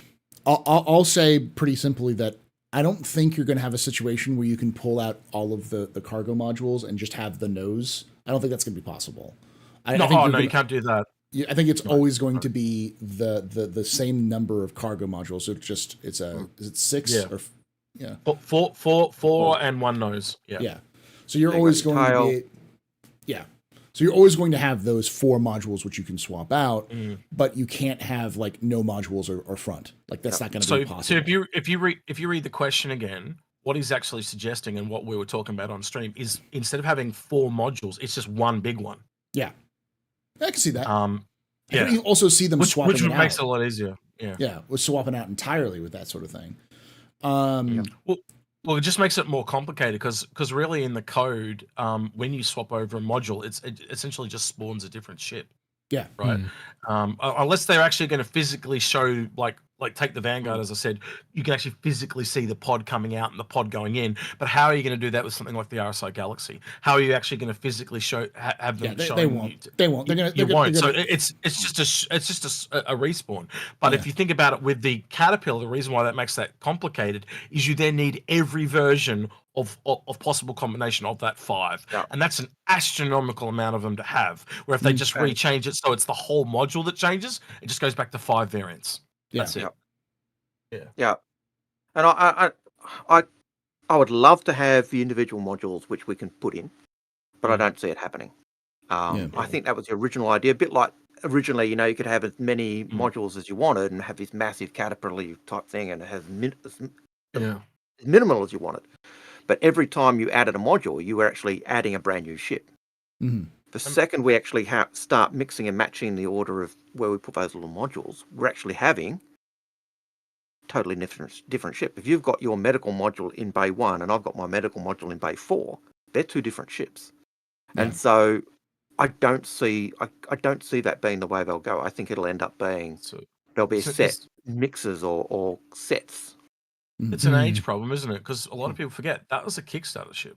That was a stretch goal. It was one of the very first stretch goal ships. Yes. Yeah, that's how old it is. God. There are was pictures originally of that thing said flying on a weird angle like this. It used to fly on a 45-degree angle. It was I'll get you a picture. It was originally pictured. It was originally supposed to be the evil freelancer variant, or evil freelancer. A ship that long in the tooth that's still so bloody useful. It's such a good ship. Also, it is. Yeah. Also, in its original design, it was an assault ship, a troop assault ship. Yeah. It was originally supposed to board. You're supposed to use it to board. Yeah. By the way, Al, your volume went down again. Yeah. Exactly. Blah. I in terms of variants, I think the sky's the limit. I mean, and I also like the idea of it being an entire, the entire long line being swapped out, because then CIG can go crazy with it, because they could go this is the liner variant where you can swap out with one part will have a Logan chap. Yeah. That's kind of cool. That's the original Kickstarter concept. It's so different. It's shorter, and it flies on a 40. The Cutlass is meant to fly on a 45-degree angle as well. It was meant to be this thing where they. Well, think about it. That's why it had those wings. Yeah, it's just nothing like it's turned out. It's become this behemoth by comparison. It was supposed to be the same as the Freelancer. It was just it's Well, that went out the window, didn't it? yeah. Jesus. Well, everything goes out the window when looking at size. Come on. Mm. I'll pull it up here again for people to see. I'll Because everyone's saying link. yeah, everyone's like link. I'll put it in both. But yeah, this is the original size. You can actually see the person size as well in there. Yeah, the elevation side of it. Yeah, it's just tiny in comparison to what we got now. I love that we get these people for size, and whenever they do this, and people say, ignore the person and say, oh, look how big it is, or look how small it is. Yeah, look at the size. The person is the one who's going to give you the reference. I think like I said, they could go crazy with it. They could have their own. They're kind of like how the Endeavor has its like themes, like the Hope versus the like all those sorts of things. I think we could see something similar to that, where you could have the Caterpillar transport, the Caterpillar assault, the Caterpillar porter boarding, you know, and of course, who can't? Everyone wants to see the what was the Hyper Vanguard Force had the one with the Caterpillar, which opened up the size and it was just giant broadside like beam cannons. It's like Did yes. Did you hear the tune of Hyper Vanguard Force in Pyro when you were in the Pyro preview? I did. Like I was walking through the air and I went, I know that song. Yeah. So you can go crazy with it. So, And Octavian, it's not the mic that's causing the problem; it's Windows. Yeah, it's Windows. Windows keeps resetting volume down to 80%. Yeah, which is frustrating as hell. It's not saving his options, is what it is. All right. Next question comes from Monstratus, who asks, if you were to choose the next big ships they would mic drop, what would they be called and what would it do? I'm going to start with this one. He's basically, and the next big ship, they would just be like, it's here, it's done, you can go play with it. Hear me out on this. This is something I've talked about before, but I'm going to pitch it to you. A Crusader police ship. Not a bounty hunting ship, but a police ship, which would be used for bounty hunters, similar to, say, like the Bebop in Cowboy Bebop. The Crusader Savior. Yeah, something like that. So you have a place for you can land an Avenger, and it's got cargo. Doesn't really have a lot of cargo space. It has like places where you can sleep. It's got places for to hold prisoners. It has like a holding bay, like a jail cell where you can hold people in, like, for interrogations or for transportation. And it's got an armory for weapons, and that's it. It's just like maybe about the same size as like a Hammerhead. That would go with their current law, wouldn't it? You know, they used to help people and freedom fighters. Now it's the anti-freedom fighter ship. You know, cells to hold their those people that not an anarchist. The Nine Tails, the Outlaws, the people that complain. No, protesters. Protesters. That's it. That's what I was thinking of. Sorry, rabble. Yeah, rabble. Oh, rabble. Sorry. Actually, good. I think you mean rabble. Yeah. So not necessarily two, but like one small fighter, and like being able to like transport. People to it, and then you can use it as a prisoner transport, or like a mobile police station, or a bounty hunter, like mobile like living place. So I'll just point out, Paul, that Sandgroper said students. Students. Yeah, that tracks too. Al, I thought you'd appreciate that. Any big ships that you would like to see? If you could choose the next big ship, they would just mic drop. They would just deliver directly. What would it be? If it was one I could acquire, a carrier, a proper carrier, something like the Pegasus or something like that, so that I could put my ships on it and solve my shipping problem. It'd be nice to see the cruisers. That'd be nice. That's a good. But sorry, I got to say that's a good name by Unknown Guardian, Crusader Paladin. Yeah, that's a good goddamn name. Yeah, I like that. But I do like the idea of a Crusader police ship. Yeah. But then I always come back to Mr. Dave Haddock's comment when we had the interview with him, Paul, and he talked about Crusader and said they are well-meaning, but they have incompetent. they have no gumption to govern. They just can't govern. Yeah. And it was, well-meaning but hopeless at governing. And I can't see them having a police station or police, hence why their new police station, their new processing plant is still not really functioning properly yet. Loken. Korea. What if you got a choice of the next kind of bigger ship that they drop? I've been thinking about this actually since you asked it. I've thought about this for a long time actually. It'll either be Anvil Aerospace, it'll be a capital ship, and I would like it to be a ship that rivals or exceeds the Idris in size. I want it to be called the Daedalus. I want it to be a proper fucking battleship, a ship of the line, absolutely out there, taking the fight to the enemy. I want to see it in resplendent in Anvil Aerospace colors and all its armor plating. Give it to me, please. Unfortunately, the name's already been leaked, and it's called the Anvil Liberation. Because they like to cross like the same name in all their ships. No, I'm just kidding.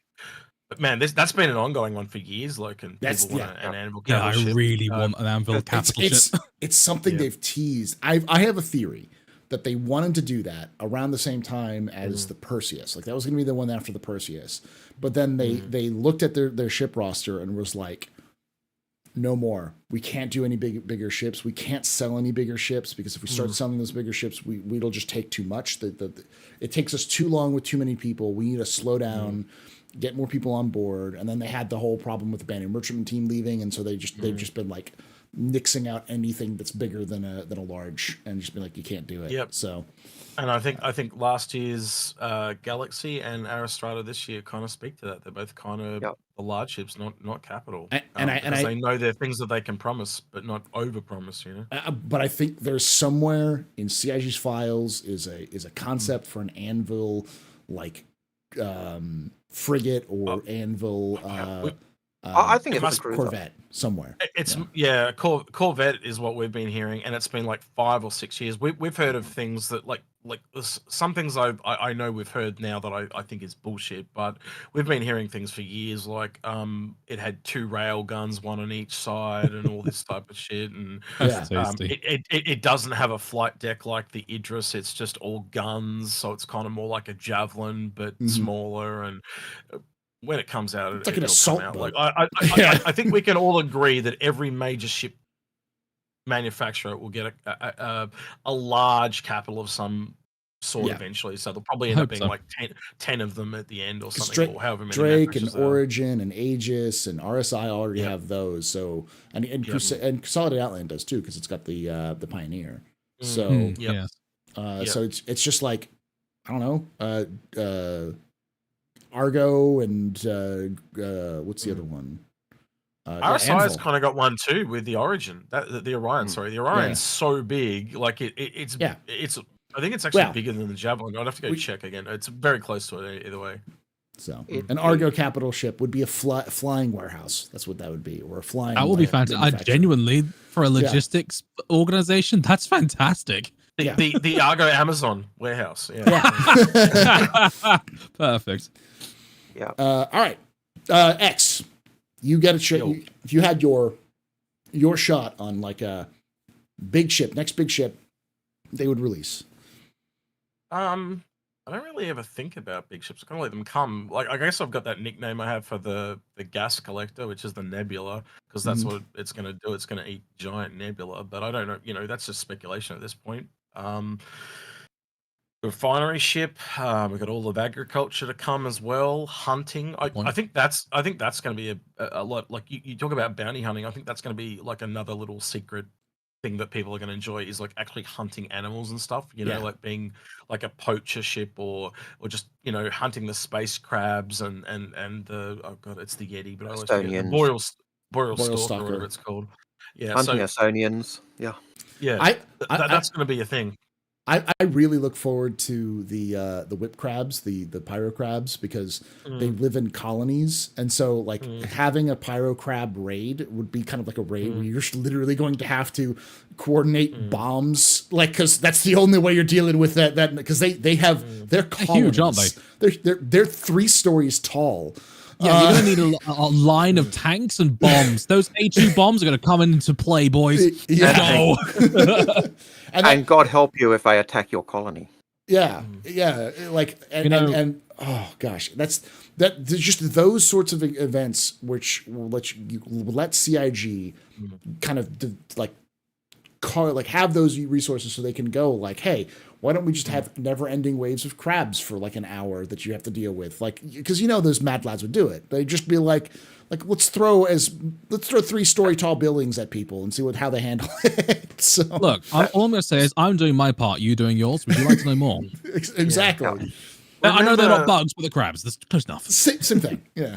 Remember that one we came up with Dyson as well, Algrid, the manta ray, that really large kind of like espionage corvette thing. Do you remember that one? Oh, we kind of, vaguely. yeah, It's a long time ago. We did this episode years ago called Missing Corvettes, like talking about how there's clearly more corvettes coming, and we like because right now the only ship that really kind of does e-warfare properly that's not an EMP is the Sentinel, right? So there's clearly more e-warfare stuff coming. I'm going, well, what would a bigger version of that be? And we made it like low profile and stealthy, and it kind of like a manta ray, and it kind of like really thin, and it kind of goes through. And it just had all these computer decks. So think of like merging an MSR and a Sentinel together, and essentially what it was. And I don't know, it sounded really cool to me, like just a massive hacker ship that kind of like comes in and sneaks up to you and basically steals all your shit and then leaves. I like that idea. It would have been bigger than a Saber Raven. Oh, it'd be a Corvette. It'd be a Corvette. It'd be a Corvette. Yeah. And we even gave ideas to like the tail. The reason why the tail hands out, it's like some kind of antenna it uses to hack you and stuff. Like so, it was all part of it. But I can't even remember what manufacturer we ended up using. I think it was Aegis or something at the time. But yeah, I'd love to see them do a sort of a larger scale spy stealth ship. That's what it was. Yeah, I'm thinking immediately like Office of Naval Intelligence prowlers from Halo. Yeah, I was going to say that. Yeah, the Oni Corvettes. Yeah. The Prowler Corps, very cool. All right, next question is a troll question from Akuma Tensei Kuro, who asks, why does Paul recommend the Redeemer above all other ships? Is it because the because viewer contests are proven to be the best way to design ships, or a more subtle reason? I hate that ship. I'm not going to go... I can explain why. Because he recognizes that the Redeemer is one of the best gunships in the game right now. He recognizes it has a fantastic shield generator. He likes the capability of a smaller space frame, but that many guns in one place. Oh, he loves it. He absolutely adores it. And you know what he loves the most, ladies and gentlemen, are those nutcracker engines. He loves those. He just adores them. These are my friends, chat. These are my friends. This is what they do. He likes to pretend he hates it. He actually loves it. He's a terrible actor. He secretly has posters everywhere in his office, just like, oh, Redeemer-chan. I will point you to the. Oh, yeah, that's right. That's what I call it now. Yeah, that's what I call it now. Well, see, what I'm saying is that he's been leaking the release date of Squadron 42, and CIG keeps hitting the kill switch. So. Yeah. You're back. You're back. I'm back. So we did an episode, basically looking at the Redeemer. Can we fix it? But we never released it. We have to go back and record it like 6 months ago. It was done with me. I was there when we did it. Yeah. Oh my days! But it was interesting because it was just a little waffly, and as we went through, it was like a part discovering what it was, but it just went for slightly too long, so it could have been condensed. And so we were always like, it was just before we went into a busy period. I think it was like it was right before Invictus. It was right before Invictus. Okay, yeah. So it's been literally 6 months, but we do intend to go back and do that again, and I guess we'll get into that. The interesting thing from that was Paul and I were on one side saying we hate it for these reasons, and you were on the other side saying why, and then in the end, I think you kind of went, oh, I see what you're saying. Well, it's just a whole second ship. Is like all the changes you want literally just turned into a second ship. And quite honestly, I actually have done a few concepts. Like I even drew them on paper Yep. of what that shit would be, and I went with Anvil at the moment. I'm calling it the Anvil Reaper at the moment. Ooh, that's spicy. I like that. Yeah, Ba- but I ba- think there's other manufacturers that will work with it as well. The basic gist of what my problems with it is that visibility is up here. When you're a gunship, you should be able to see everything in front of you because it's a ground support ship. The upper and down decks need to swap because you need to be able to have the living quarters in the top and then everything you do with the non stuff down below. The engines are fine. I don't like. I think they're ugly, but if you gave a good reason for them, or if they had in-game bonuses, like you could hover longer, it uses less hydrogen fuel or something like that. If it had a reason for its kind of weird shape, If it there were would make more a little ships more with sense. those engines rather than just the one. Yeah, I'd love it to be some sort of like Aegis tech sharing program, where they're the prototyping a new engine design. That's why they're so out there random, Yeah, and basically, I it was actually taking think the neck and then making it a hump. So instead of having a little bit of a belly, I would want it to have like the cockpit down below, and then have like more of a hump, kind of like a hind has. So one of the variant ideas I had is, what if they actually took the Reclaimer engines and put it on, like a smaller version of the Reclaimer engines, and put that on the Redeemer, and they could actually have a variant that would appease all those people that are kind of pissed at how that look. All right, I'm gonna post this to you because this is really rough, by the way. Like, this is how I do my concepts. I do them really, really rough to start with. But this is just, you got to remember, you got to take in Anvil. I'm just gonna post it in our chat. Hold on. yeah, he's showing it to us. So us it's chat, not you. super rough. Do not Yeah. give me shit for my crayon drawing, but that's how I do them really quickly, right? Oh man, So it's like that's so bad. it's like a cross between the the runner in Star Trek, the runabout. So it's that from the side. You can see it's got the carrot nose on it, but then from the front on, it's kind of got this full-on weapon vibe. You can see I've put multiple different ships in there. Like, it's got the Carrack thrusters. It's got the body of the Pisces things. Yeah. So I don't know what you guys think, and I ended up going with remote turrets in the end. I was trying to get Those are perfect. these really cool turrets that you could sit out on the wings for, but then they've got to have this whole roll thing, and it just didn't work. So I just ended up going with remote turrets. Remote turrets make sense too because it's like a very Apache, And the way I fix the problem is, the two decks in the middle, they are both modular. So basically, you can just do any combo you want. You could have the living quarters at the top, the bottom, whatever. So it's just those two decks in the middle. You just pick the rooms. It's essentially two rooms, and you mix and match them. It is very rough. It is when X calls it a crayon drawing. It is a crayon drawing. It's I just pulled out the Wacom, and that was just me doing the Wacom like super quick. It's basic blocks is what he did, not necessarily anything crazy. Yeah. That's the fifth iteration. Like, I don't know. I think Agra was there while I was doing it. I literally did that in like half an hour, and I was just going from.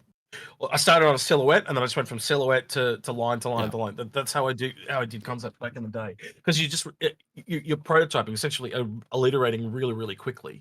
It's basically a white box where he's got box for this, box for this, box for this, and it's just the guns are rectangles. Like, yes.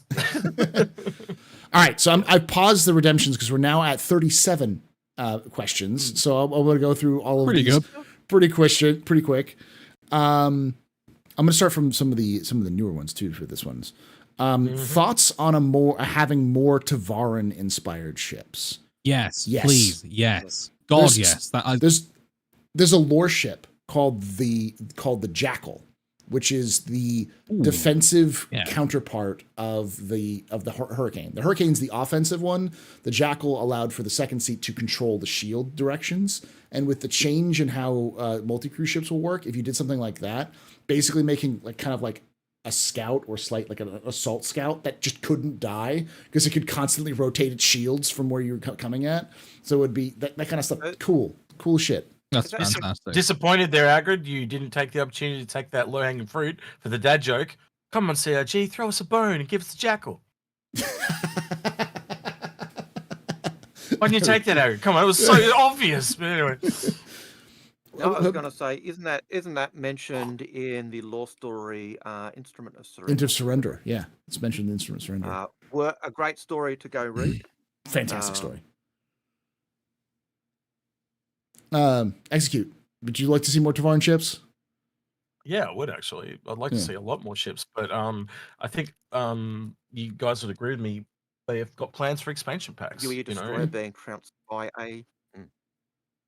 You kind of cut out there for a Tavarin moment. and Yeah, but yeah. Zion. Yeah, because Zagra's coming back. Mm. And Banu. I think we'll get a lot of their ships coming when we get more things about them. And I think it would be. I don't know. I think Tavarin's probably the one. How do I put this? If they're not going to do a Tavarin expansion pack, also like Tavarin would be a prequel, would it not? With the Tavarin Wars and stuff. Tavarin Wars, I know yeah. you've got. So, yeah. I know you've got. I know you're saying that there's another war heating up, and I don't disagree with that. But I also think it would be really cool around about the same time as they do that in Star Citizen, like they do a fourth Tavarin War. It'd be really cool for them to drop an Right. expansion pack that was the prequel. Like a Squad 42 style single player kind of thing. Yeah, for Yeah. Oh, the that'd be cool. Tavarin. And if you think about it, they could build out a whole Tavarin system or whatever system it was, and then obviously you can go and it's all destroyed. Because you Yeah. go back there and it's all destroyed in Star Citizen. Yeah. Yeah. That'd be really cool, actually. I quite like Yeah. that. That's neat and tidy. Yeah, I've always thought that the Tavaran will be the first alien race we get, because you don't need to, if you do the in the UEE, you don't need to do basically new tech because they're in the UEE, and even their background is it's so much has been lost. It's the character is discovering my background. What's the history? So because I think I think though, because of the nature of it, Agrid, that's what I'm saying. Like, because like so much of it has been would have been destroyed, they have to rebuild a whole bunch. So I actually think it's more likely to be one of the later ones, to be honest with you. But again, now I think about it, it's probably just as much work as doing the Zion or the Banu. So yeah, it could be either. I could see the Tavarin being put in there because they're also the same height as humans, True. and they're part of the human military. So we're going to see the Tavarin in Squadron 42 at some point. Like there's going to be a Tavarin crew member because everyone remembers. There are Tavarin like Marines and things then. Yeah. Oh, they're a fully integrated race then, not like a subsidiary. Just No, fully integrated race in the UAE. They're a Tavarin. we have a Tavarin senator. Yeah. Oh shit! Really? See, this is why I need to give more lore. This is really cool. Yeah. And like It's really plucky though. He's just gonna. Oh, is he? Damn it. But Agrid, you probably don't want to get this, but they've got to put a tip of the hat in to pluck a duck. You know, plucker. I remember. So here in Australia, there used to have a thing kind of akin to your guys' Saturday Night Live, and it was a show called Hey Hey It's Saturday, and the giveaway they used to do is they'd get someone to come on and they'd spin all these like feathered ducks, and you had to pluck a duck off it, and then it'd have like a number on it, and that was the prize that you would win. And the mascot, they had a guy dressed up in a full-on chicken suit called Plucker, and that was the mascot's name, Plucker. And I just reckon that'd be a really cool tip of the hat to Plucker, you know. Anyway, I was gonna say, but and if you mispronounced that, you said a naughty word, which was what I reckon. Oh gosh, what was it? They're actually overrepresented in the military because Tavarin are often get into like crime. They end up falling into crime a lot more because they're so poverty stricken in a lot of places where Tavarin are. And so they often go to UEE courts, and the UEE court will say, you have two options, jail or the military. And they'll go, military. Fair enough. And so there's a lot of them in the military compared to There's also a lot of them in terms- prison. So, In terms of physicality, though, when it comes to the Tavaran race, are they on the same sort of like tier as humans in terms of size and strength, or like? but they can fly. They can't. They can actually fly. No, they can't. I was gonna say, goddamn. It'd be really cool if they could just glide for a short period or something. So it's like you know how you like in games how when you have a different race they have like a slightly different thing. It'd just be really cool if they've got like a dash or something so they can like sweep and like dash. Or, I don't know, something cool that would be really cool. Just to set them apart. They're very thin. They're very waif. Like their structure is very human, but their legs are talons. So their feet don't have feet. They have talons.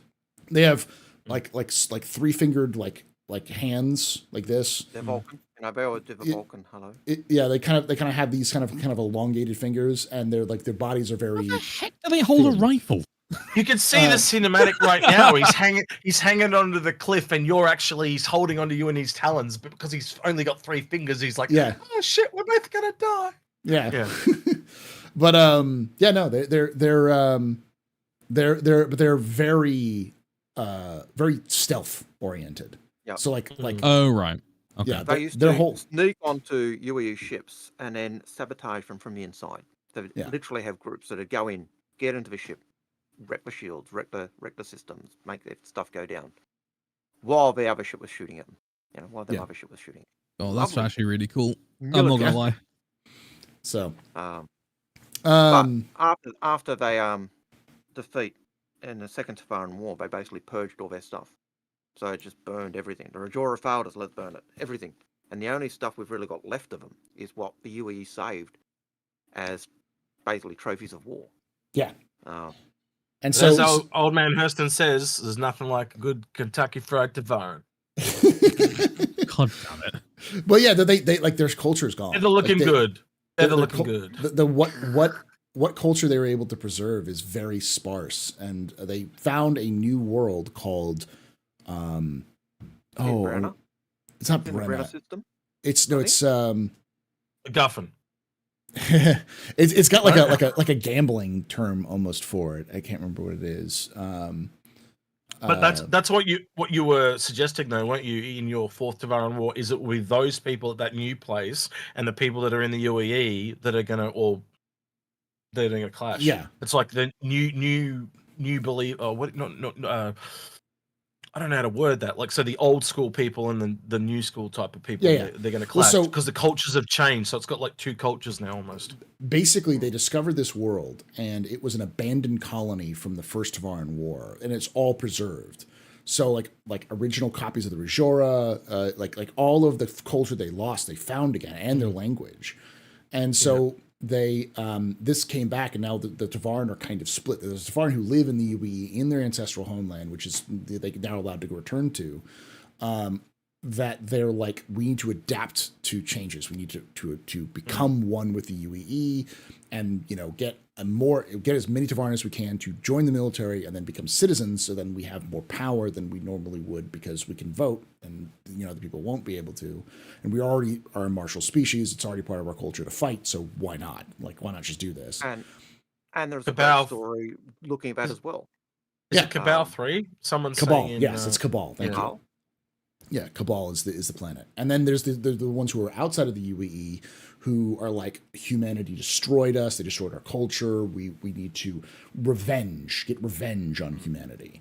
And so there's these two sides of the Tevaran coin where some of them are like, no, we need to like kind of blend in with humanity, and the other side is like, no, we need to reject humanity. And that's the kind of conflict that's happening within their culture. So you've got Senator Koss, who's basically the UAE side. Yeah. And looking at building up and working with the UAE, and we're being integrated. And then there's the other group. And Branagh is the main place where they are. Yes. Yeah. So I was right. Branagh system. See? Branagh is where the colony is, but the where planet Cabal is actually the planet where they found all these new. That's why we have the Talon and the Prowlers, because they found intact versions of those ships and then kind of. I see. And there's also complaints that why didn't we as Tevaran get in there to explore it? Yeah, it was humans, not Tevaran. Whereas Asperia did get, Asperia's got first rights to go in and check out stuff and stuff. So there's a whole lot of that side as well. But there is a lore story or a lore. It's called account Crossroads. Where, I'm also thinking of the letter. The letter, where the character took his family out of the UE and went to Branagh, where they could live under their system, because he thought, yes, this will be awesome. And he actually found, no, the way you're teaching Rajora is not the way I see Rajora. And he actually went back to the UAE, and I think it's called Home Sweet Home. And it's the idea going back to UAE was actually better for him, because character actually felt that actually suited the Rajora more. Whereas when he was in Branagh, he'd see things wrong, and he was told, no, just ignore it. Just go back to your job. He would see corruption, he would see problems, and they would just be like, shut up. Just, you didn't see it. And Gideon's onto something there in chat. Look, the Cabal system is next to Lear. See, the birds eat the worms. I get it. That makes so much sense. So I think to round it off, as you can see, we all like the Tevaran. They're really, really cool. Yes, we want more bloody ships. More Tevaran ships, please. A Tevaran capital ship would be amazing. Grigori Knight asks, info about player stations. The only thing we know is that they want us to be able to build player stations. We don't know anything else. That was just it was a one-off mention by Todd Pappy during the base building. That was it. Todd Pappy has said in the past though, when they were talking, Disco asked him once about bases and stuff, and Todd Pappy said basically there's no difference between what's on a planet and what's in space. It's just the different configuration. And so if we're building land bases, the stuff we're building on land bases is no different. It's just a rune system with a different container, essentially. Yeah. Mm-hmm. And so, can you see it coming there? Absolutely. Do I look forward to it? Absolutely. Oh yeah.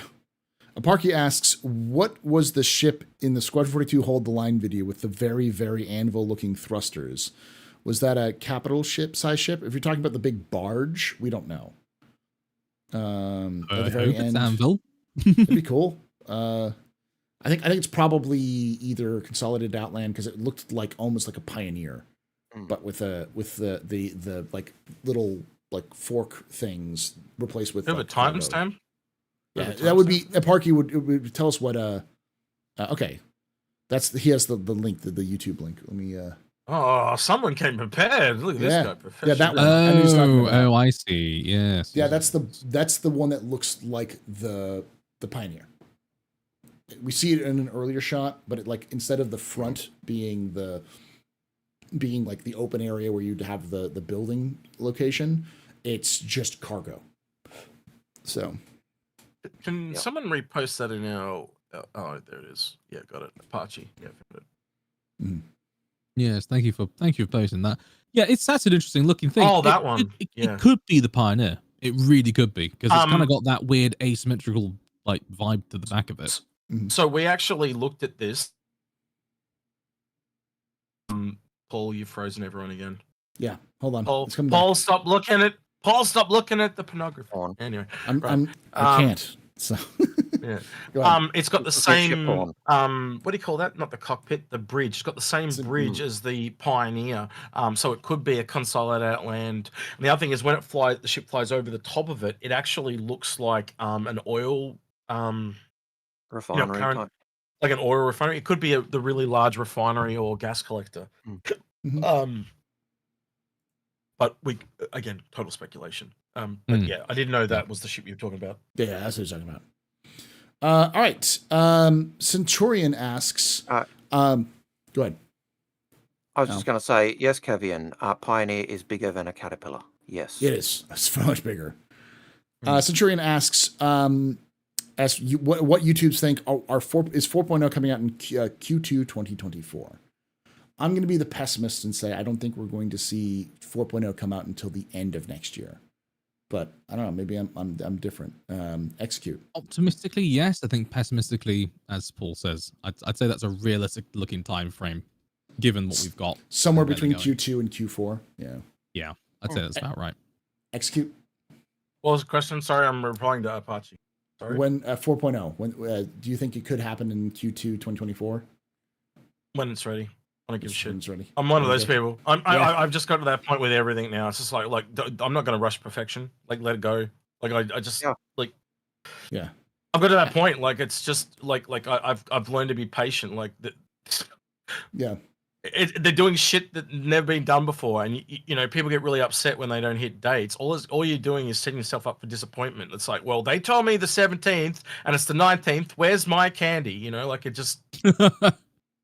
Yeah, I mean, it's a good point. It really is. I mean, in an ideal world, it'd be Q2, Q4, 2024. You know, between that time frame. But as Execute says, you know, it will take as long as it takes. This is new technology. You know, yes, they demonstrated static, server meshing working in a small scale on stage, but now you got to expand that to whole systems and stuff. So it might have some weirdness that we didn't expect. Just have to wait and see. But then on the other side, you know, people used to say that large maps were impossible. But you can't do it. You can't do it without loading screens. It's impossible. You can't do this without. It's impossible. Time and time again, CIG has said, "Yeah, well, it's possible. It's possible. It's possible." CIG has proven that they can do it time and time again. I don't doubt that they can do it. For me, it's just a matter of when, not if. That's all it is. Yeah. Yes. Yeah. And Yeah. the when I can cope with waiting and waiting, and sometimes waiting and forever, it almost feels like. But do you want a game that's as janky as the crap that EA and other companies put out? Or companies put out stuff and say, oh, it's okay, the mods will fix it. Or do you want a game that's perfect? They can't afford the 4.0. 4.0 can't be another 318. It has to be. It may not be perfect, but it has to be. It has to be playable and good. It has to be playable and good. It has to be a good introduction because it's just huge. Yeah, they learned that with PES and the stuff up in 318, and they're already doing the private preview thing. Like it's all they're learning. That's all you can ever hope is that a company keeps learning and evolving and moving forward, and they're doing that. You know, like I think the preview talked to that. You know, like I said, it's a bit more gated now. Like us hardcore fans and hardcore streamers, like are still able to play Pyro, but like you're not getting this massive person that just turns up for the clicks and the lols and all that stuff. And sitting there in queue. Us here will happily sit in a queue and wait to get into that new thing. Mr. Fancy Pants won't do that. So, you know. Yes, Citizen John, I'm aware some of us are getting short on time. Yes, I'm aware. Of course. Yeah. Every year I have a birthday, I'm reminded. I'm getting close. And that's why we're all in our grid's wheel. We each get a javelin. Yeah. Let's go. I don't have enough javelins for that next. I'm sorry. Well, you're going to have to get 2 more, 1 for space and 1 for badges, and then we're all good. It's all good. 2 more, and then you can all get 1 in the wheel. So I'm posting this in our chat, but Gin and Tonic asks, who on this panel thinks this should happen? The Ornithopter, the Ornithopter Aurora? Yes, 100%. It looks like from the ground up, it was designed for those things to come out. Yeah. Why not make an RSI ground vehicle or just in-atmo vehicle only that's an Ornithopter? That would cover it, wouldn't it? I mean, no, I like this idea because it looks exactly like the Scorpius. It matches the Scorpius design language, and since they removed the fans from the hover fans, it makes a lot more sense. Well, it would work in lore too because RSI is a lot older, right? So if they would have had vehicles and stuff, so that's just an in-atmosphere only ship. But and you could say it would be just for, you know, like domestic use or whatever, you know? Yeah. But it also makes those makes that design language in the Aurora. Yeah. Which we see in the Scorpius actually have this continuation of. Yeah. I do want to point out. It's a very easy win visually for them to make the look so much better. Sorry, Execute. Go on. No, that's all right. That's right. Because I'm the one that's about to take it off topic. Tangent. They are actually making an Ornithopter from June in Lego, and it's coming out at the end of the year. Yes, no. And you can actually like swoop with it and like press the button, and all the wings like flap and shit. Oh my days! I'll get you a link of it. Hold on. I need that in my life. Absolutely mad. All right, so this is a quick question for the Inforunners. Does the C8X have a place in any fleet, either purchased or with real money or with UEC? C8X. The C8X is the expanded C8. So the C8 only has 2 guns. The C8X has 2 extra guns. Comes with the expansion. Carrack. Comes with the Carrack. That's where it's in my fleet. No, the base C8 comes with the Carrack. The C8X is the one you can upgrade to. Yeah. If you have the Expedition, you have the X. I've got the Expedition. Yeah. There's a link for you, Loken and Paul and Agrid, if you give a shit. Oh, that's tasty. Yeah, he actually goes to Lego in that video, and they actually show it off to him like before it's coming out. So I'm not looking, otherwise I'm going to hate you. It's good. That's what happens with Agrid. I go, hey Agrid, look at this, and he spends a shit ton of money. It like happens a lot. Like, I go, hey Agrid, I got to buy this game. He goes, oh shit, I'm going to buy that game. Yeah, like Witcher Old World. Hey, Al, look at this game. It looks great. Yep. I hate Rex. Look at those figures. Yeah. And I did it to him again. He's now buying Witcher Path of Destiny because of the same. Oh, the figures are absolutely gorgeous so in the Witcher game. If you haven't seen it, oh man. I think the C8X, and kind of on topic with the C8X, the C8X is it has a place if you don't already have a small ship like that. It's like anything. We say sell your fighters for a reason, not because we hate fighters, but because if you have a fighter, why do you need 2? Why do you need 7? Yep. You know, you know, And that's if it. you look at the C8 and the C8X and now the C8 R and this whatever else they bring out, you can compare them almost directly to the Aurora. So the Aurora ES, unless you've got an Aurora ES and a game pack, why would anyone in their right mind get an Aurora ES? Yeah. I actually have a small running theory on that expedition, and it's only a theory, and I don't know if we'll ever, A game this will theory? ever be. No. So yeah, normal. Oh, I see what damn you it. did there, smartass. No, but the original C8's the cargo variant, right? Yeah. Me and Algard, when we first theorized what the Pisces had to be, it was like it had to have a scanner, and then when they put it on IRC, they said it had a scanner, and we removed it for cargo. So we're at what I've considered is that the C8X was the scanner variant, but then they decided to kill it, so they had a skin for it and had the extra hard points, so they just sold it as a cargo variant and took the scanner out of it, right? And what leads into this theory is they also paired it with that expedition skin for the Carrack, but months later, after the expedition had come out, the skin actually updated. Yeah. So I actually think it was like the Carrack thing was bashed on to make it look like this standalone thing. Yeah. But again, it's called an expedition. Think about all the different variants you have of like the Drake Cutter Scout and the Drake Cutter Expedition and things like that. So it clearly tells me it would have been a scanner. And the extra guns make sense because it's going through the jump point on its own, right, to get to the other side because the Carrack can't go with it. So it might need more combat ability. Makes sense to me.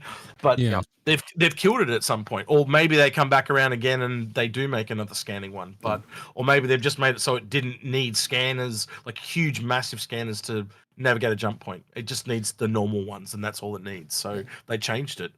I guess we'll find out in time. Unknown But if you look Guardian. at I will clarify something. Unknown Guardian says, like, why do I have almost all alien fighters, even though I don't care about combat? I'm a collector. That's not the question, though. The question is more of it. What does it have a place in UEC? Like the question is more gameplay focused rather than like in collection. It's not that the C8 or the C8X are bad, or even the Auroras are bad, or the Mustangs are bad, or any. It's when you look at in game, the prices of even the big ships in game are significantly cheaper than what you'll see at the end. I can recall seeing Temper of Chairman when Chris talked about, Auroras being pretty much the same. A Constellation taking about 30 hours or a month of regular gameplay for a normal person to earn, and an Idris or a Javelin being like a super carrier in terms of cost. All those smaller ships too, bigger ships tend to have a smaller ship as a runabout, like the command module on the Caterpillar, the Pice is obviously the one for the Carrack, so it can run down and grab some supplies rather than taking the whole Carrack down there, so it just gives them more utility. Even the MPUV on the Idrises, they all have this small kind of convenient runabout type thing, just so they don't have to go all the way back to get one tiny little thing. Yep. I think the only large ship that doesn't have a runabout ship is actually the Orion, and it's believed to possibly toast. And Chris says no, it doesn't have a snub, and both Disco and Toast thought that it had a Drone, wasn't it? A drone. Yeah. So yeah. So that's the only large capital ship that does not, to my knowledge, have a runabout or snub ship. I have okay, so this is a weird question. Have you guys seen the popular Star Citizen bombshell video? No. I have no idea what that is. No. If it's Hardly popular, that popular if we haven't seen it. Yeah, if it's not on our feed, you'd have to. I've got. If it's one of those feeling like this person made that video and they're just trying to make it a thing. Fetch ain't gonna happen. If it's not fetch, it's not gonna happen. If it's one of those videos that's like talking about like I understand like the secret scam of Star Citizen, then like not interested. Like so. I'll have to look at it later in terms of what it is, but all right. Next question comes from. I did see this, but I didn't watch it. Yeah, I did see this. It's almost like zero punctuation for Star Citizen. That's what it started to feel like. But I this didn't have one. time to Oh, watch you're talking about Yeah. yeah, this isn't this is Honest Dev. Yeah, Yeah. our Honest Con. Honest Con. Mm. Yeah. So Honest Con is a like kind of like a Honest Con. It was someone did one of those for like a while ago, and it just kind of built up. It's like a they use an AI to recreate the voices of everyone. Yeah, it's like a lampoon thing where they like make fun of game developers for overpromising and stuff like that. So yeah, in the style of honest trailers. Yeah.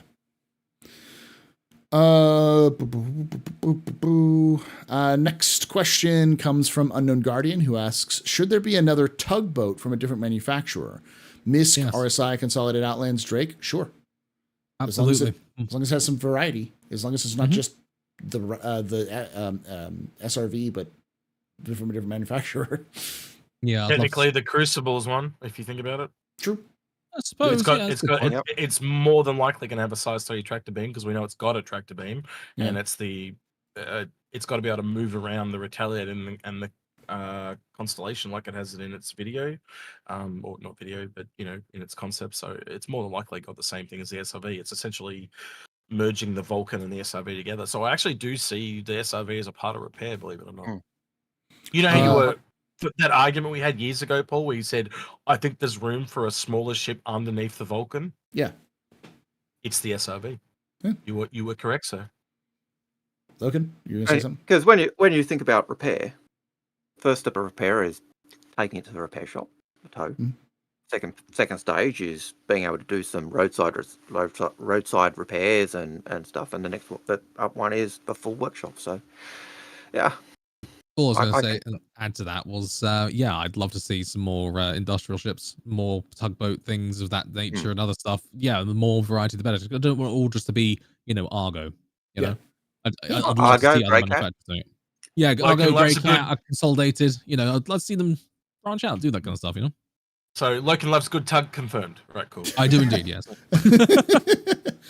All right, so Citizen John asks more info on the new mining ship, please. We don't know. We will know more. We'll know more later. I believe we're told it's large, it's RSI, and it's mining. Yeah, and it holds 2 rocks. That's about all we've ever heard on it. Yep.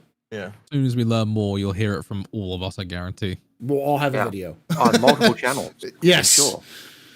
It's the videos like that really kill me during AIE because you've got to go out and do the buyer's guides and that, and trying to pull these guys in at last minute is a freaking nightmare. It's buyer's guides. I've only got half an hour to do this. It's like, but I need to do the buyer's guide afterwards. And like, no, you can't make me. And I'm like, I'm gonna fucking make you.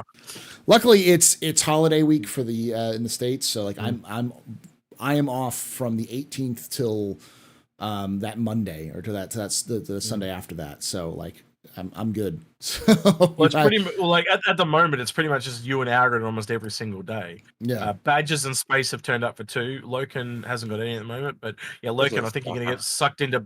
I think you might get sucked into Best in Show Day, Loken, with me, and I got expat for Best in Show because no one else wanted to come, so she's gonna come do the Best in Show. I'm gonna try and see what I can do because that is actually I'm back at like university doing things. I'll have to fit in when I can. Yeah, it's fine. Yeah, I'm in the throes of the end of the year, so it's busy. We're poor, misused teachers. Blah blah blah. Man, yes. My mom was a teacher. Your mom was a teacher. I say yeah. you were raised with this complaint. Yeah, that's right. And it's true. Yeah, and then she just sit around all night drinking wine. So I know it's all bullshit. Yeah. Anyway. Right. Yeah. Nova42 asks, if you could have 1, 2, or 3 ships, what would your? Okay, no, I'm not answering that question. This is a recipe for Tangent City. So I'm moving on. Yeah. 1, 2, or 3 ships. It's Endeavor, the Crucible, and whatever other ship you want. There you go. Okay, here's a good question, which I think has been brought up, and I think it's a good one to kind of swat down. Steve That Answer asks, how does the C1 compare to the Cutlass Black and the RSI Zeus CL? Good question. We did a video on this. We did. Go watch the video. I will. The short answer, in my opinion, is they're not the same branch. They're not even the same category. Like the Zeus CL is more expensive than the C1, and that's how it works. So the really big thing me and Algrid kind of worked out as we sat down and put this on paper, and then we also went in and flew a lot of them, is essentially there is no base variant of the Zeus. And that's the inherent problem. You cannot compare it because that CL is essentially more linked to the Freelancer Max, which is also a variant, right? They both are very similar on paper. They carry almost the exact same cargo, and that's why you can't compare it. And also, as you said, price. There's a $30 price difference. And you look at the base Zeus, and it's an Explorer, which Mhm. ties in with the Doer rather than which is the variant. So And then the Cubby Blue and the Marky Mark. Yeah. By the way, the Marky Marky, the Marky Marky is the Zeus Marky Marky. I just want to Yeah, make that because out. it's the Zeus Mark II Mark. Yeah, it's the Yeah. Marky Mark, and It's the we Marky need Mark. to fucking pin that to the wall and make that a thing because I am with you. Now. I am with Yeah. you. It is the Marky Mark, the Zeus Marky Mark. Yeah. Yeah. I love that alliteration. I love that joke. I'm sticking with it. So. Yeah. All right. So this is another one, which is a decent one. What's the deal with the quote unquote gray market? Ooh. What's So the deal? I know. So I'll explain a little bit. I know. Yeah, go ahead. Yeah. Go for it. So the gray market is just a aftermarket. It has nothing to do with CIG. It's people who have ships who will then sell their ships to other people and then gift them that ship. The reason why it's called a gray market and not a black market is even though it's technically against TOS, there's nothing that stops you from doing that. Like, there's nothing that stops you from doing the action of selling those ships on the gray market or to somebody else. There's nothing that stops it. So it's called the gray market because it's not really legitimate, but there is no way of stopping it. So it's people will go there a little bit here or so. So it's basically a unsecured way of buying and selling ships that may or may not be available at a given time. So the gray market's where you could buy like a Banyu Merchantman at any time, or any of those limited ships you can buy. CCUs as well. Yes, CCUs. Yeah. as Not well, just so. ships. Yeah. Rare Obviously- skins. Obviously, the risk issue it. stems. Yeah, the issue stems to the fact that it's not regulated. You can't guarantee that someone's going to honor the agreement. So you do take yourself very much. You are putting yourself at risk. So, Yeah. Safety And- announcement is just use PayPal, and at worst, you'll get your money back in 30 days and always pay the fees. Yeah. For PayPal. That is the safest way to protect yourself. If you're going to do it, that's the way you But don't it's right down. don't buy a UEC on Yeah. the gray market. That is a mistake. Never buy Alpha UEC ever. Yeah. I'm a content creator, and people give it to you for free. Apparently. Yeah. Best in atmosphere ship for touring around planets and canyon running. ooh, that's Is an it the interesting best low question. flyer? Is that what they're essentially? I think they're asking for the low? best low flyer, but also best for like best touring ship. Starfarer easily. It's just it's so good. Handles like a dream. In atmosphere, yeah. No. yeah. It's Reclaimer. It's Reclaimer. Clearly it's Reclaimer is Reclaimer, perfect. you know. You know, Superior technology. the giant Um, tarantula.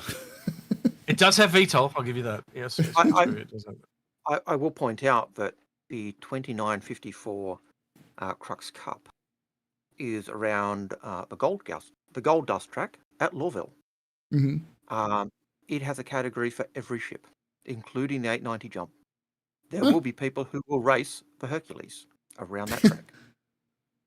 And it is Hey. an endurance race, so you will need to go and refuel at the spaceport. Hmm. So I've Gold heard. Dust looking track? for a touring ship. Like a touring always reminds me of like a combination of speed and power and luxury. You know, touring car. You know, sort of grand touring cars, GT cars, Yeah. basically. That would be 409 territory. It needs to be a Oh, little yeah. bit more nimble. It's a little bit sluggish at the moment, and I hope they'll adjust its characteristics somewhat. But the 400i will fit in that because it's small but nimble enough, you know, to be a good in atmosphere ship. But it's got the touring capability of, you know, you've got luxury crew quarters and whatnot. Yeah. So I'd say that. I think The it just kinda E1? shows that the law team can't spell tourist. That's what you know. It says tourist. That's I mean, E1 Uh, is a good example of that. It's got Yes. big, glorious wings and surface areas, so it's going to be able to do pretty well in atmosphere. And it's a touring ship. I don't think it's going to be very good at low flying, but you know. And if you crash with your clientele on board, it's just a win, a bonus, you know. if you're after touring for a solo person, a 300 series or even a 300 is 100 perfect. series. Yeah, 300 and 100 would be perfect. So for those. you know, get that 315 back in there. You know. Yes. Agreed. All right. Let's go with. Think it's worth the upgrade from a Mantis to the Zeus Marky Mark. Absolutely. Yes. You think so? Yeah. Well, you're getting a lot more internals. You're getting a lot more ship. You're getting a lot but you're more losing value, the quantum snare. and you're going from solo to triple. Mhm. So I guess the question is, do you want a solo ship or do you want a ship you can play with friends? That answers Yeah. your question in a nutshell, doesn't it? Yeah, it's perfect. Pretty much, yeah.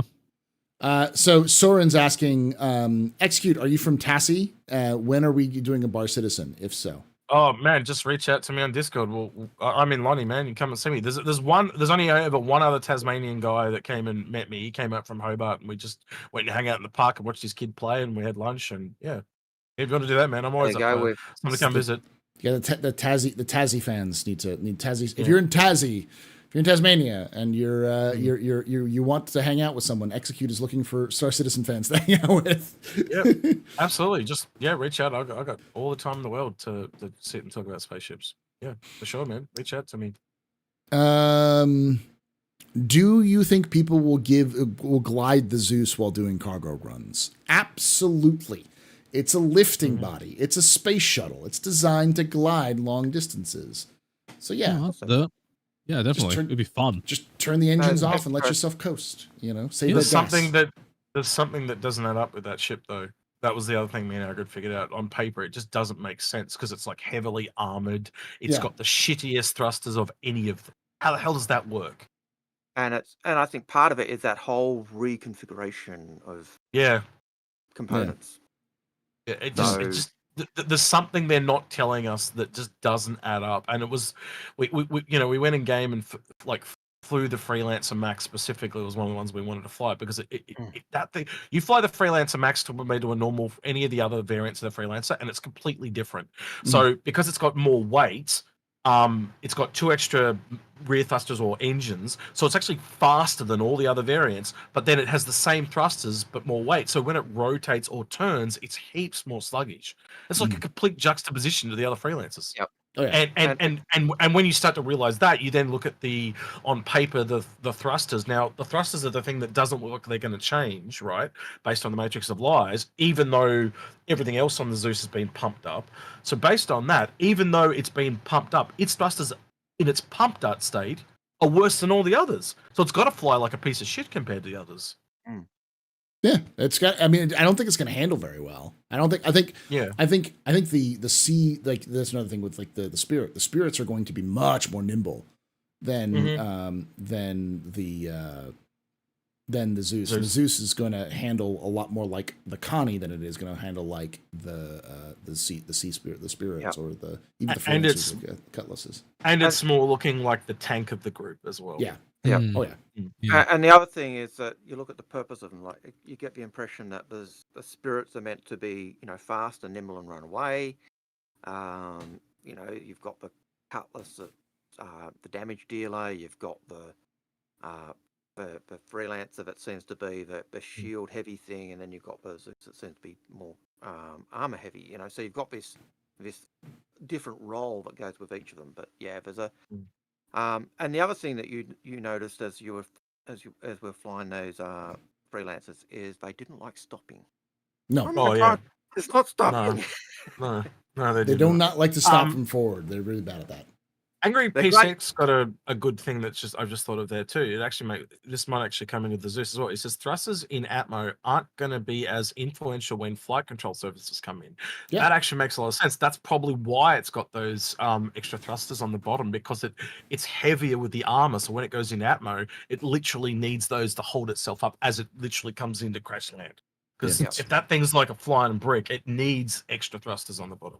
That makes a lot of sense now. Yeah. Okay. Al, your voice went down again, so double check that. I know. One of his lights has gone off too, which means he's Which means we've been for 2 hours. They've Yeah. both gone. The 3 hours of our lighting has. Oh yeah, no, we are well over. I'm cutting through some of these because some of these are. I'll go do some quick ones. What, if any, will be the difference between 10-year IAE insurance and LTI? Very little. After 10 years. Yeah. Yeah. very little. We hope the game will be alive for 10 years. How many games have you played that for 10 years straight, chat? That's the question. I mean, WoW maybe, Eve.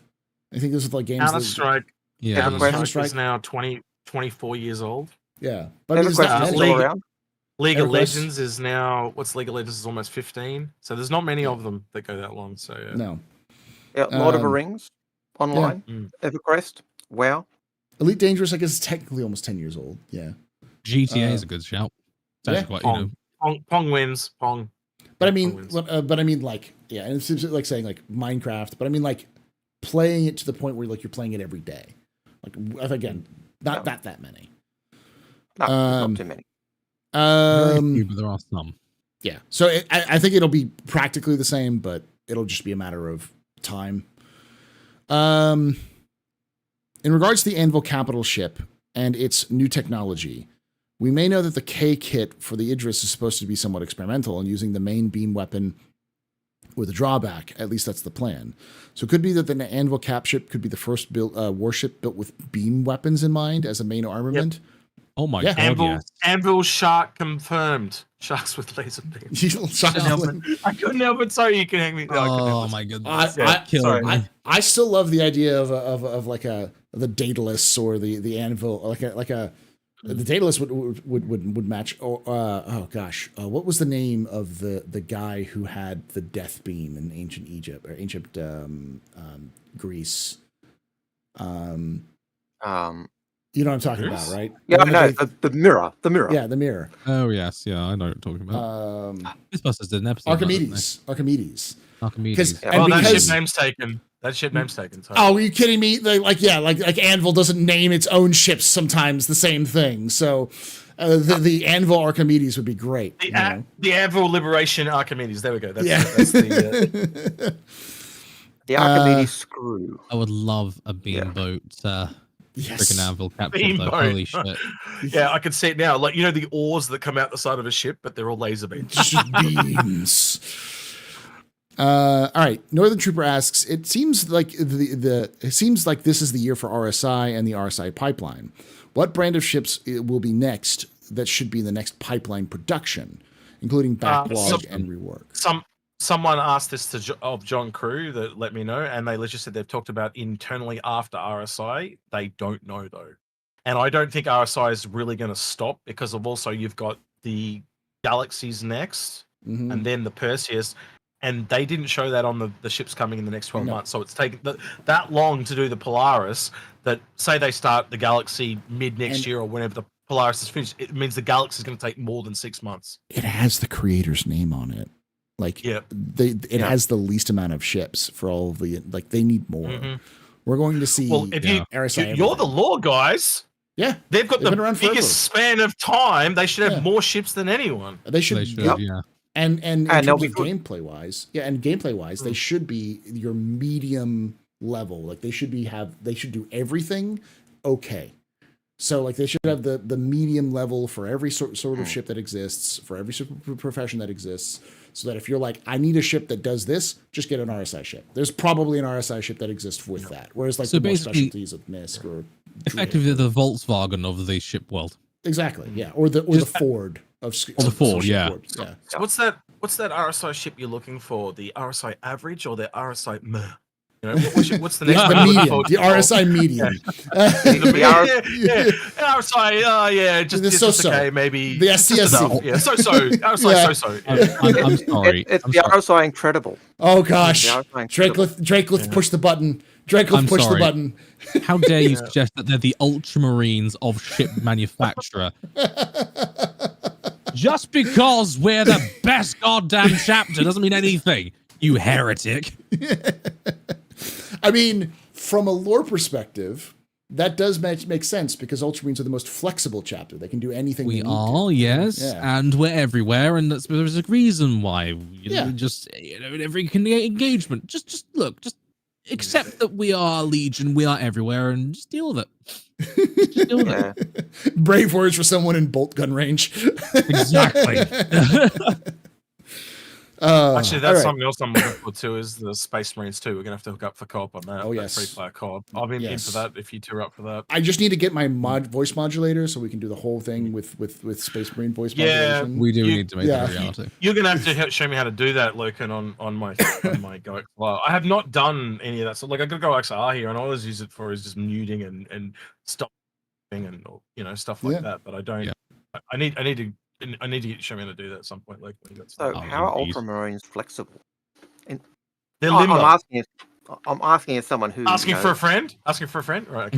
Okay. asking for a friend. I Um, don't. I'm not a 40Ker, so all right, I lore haven't terms, embraced the.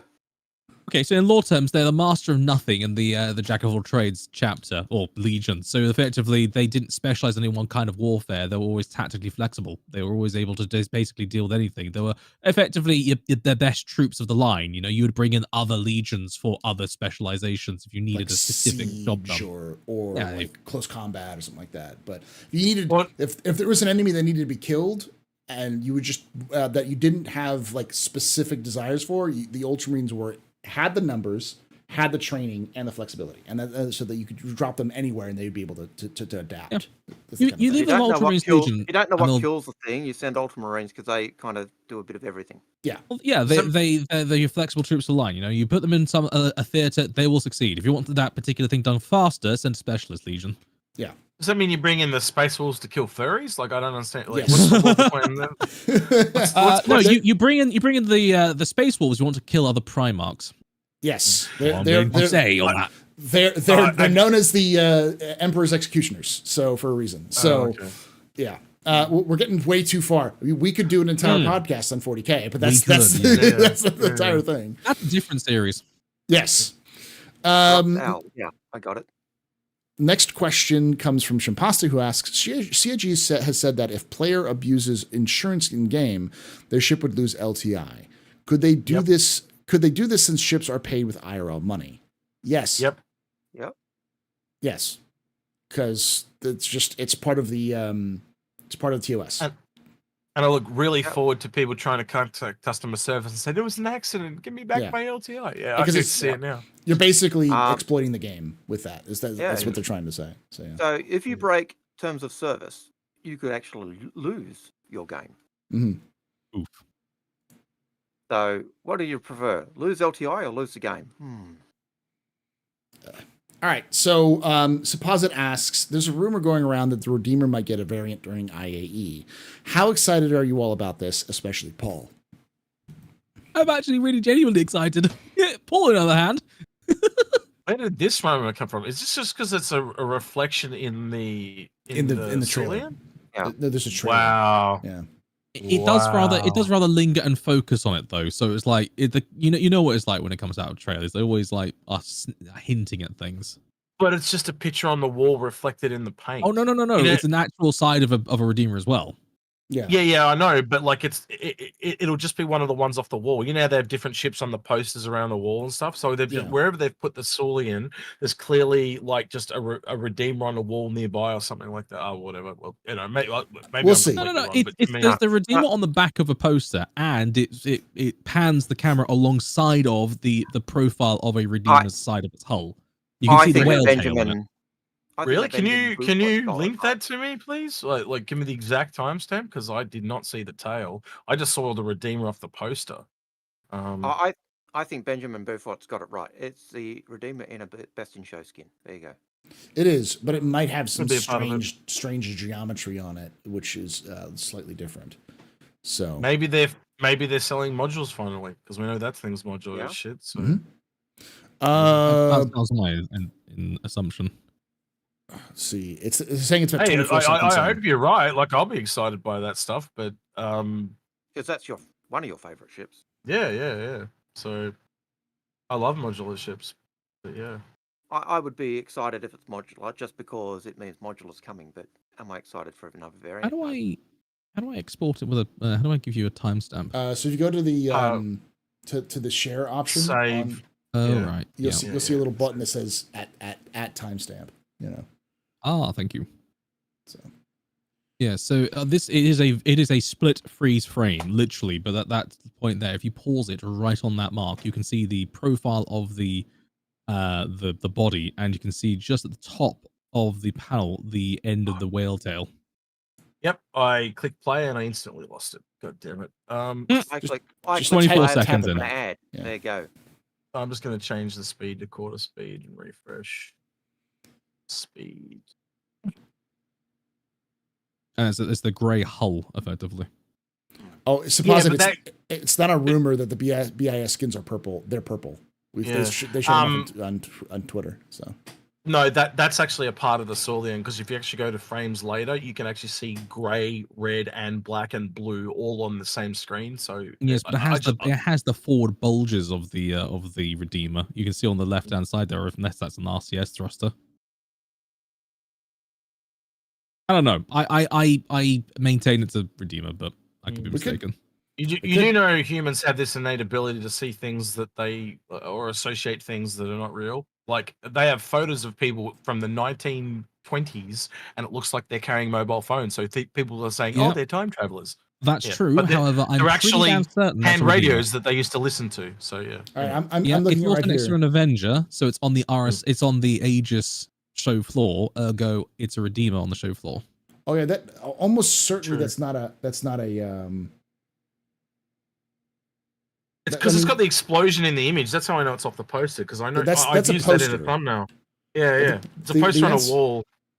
The question is this itself the thing we're going over? Because actually, no, I agree.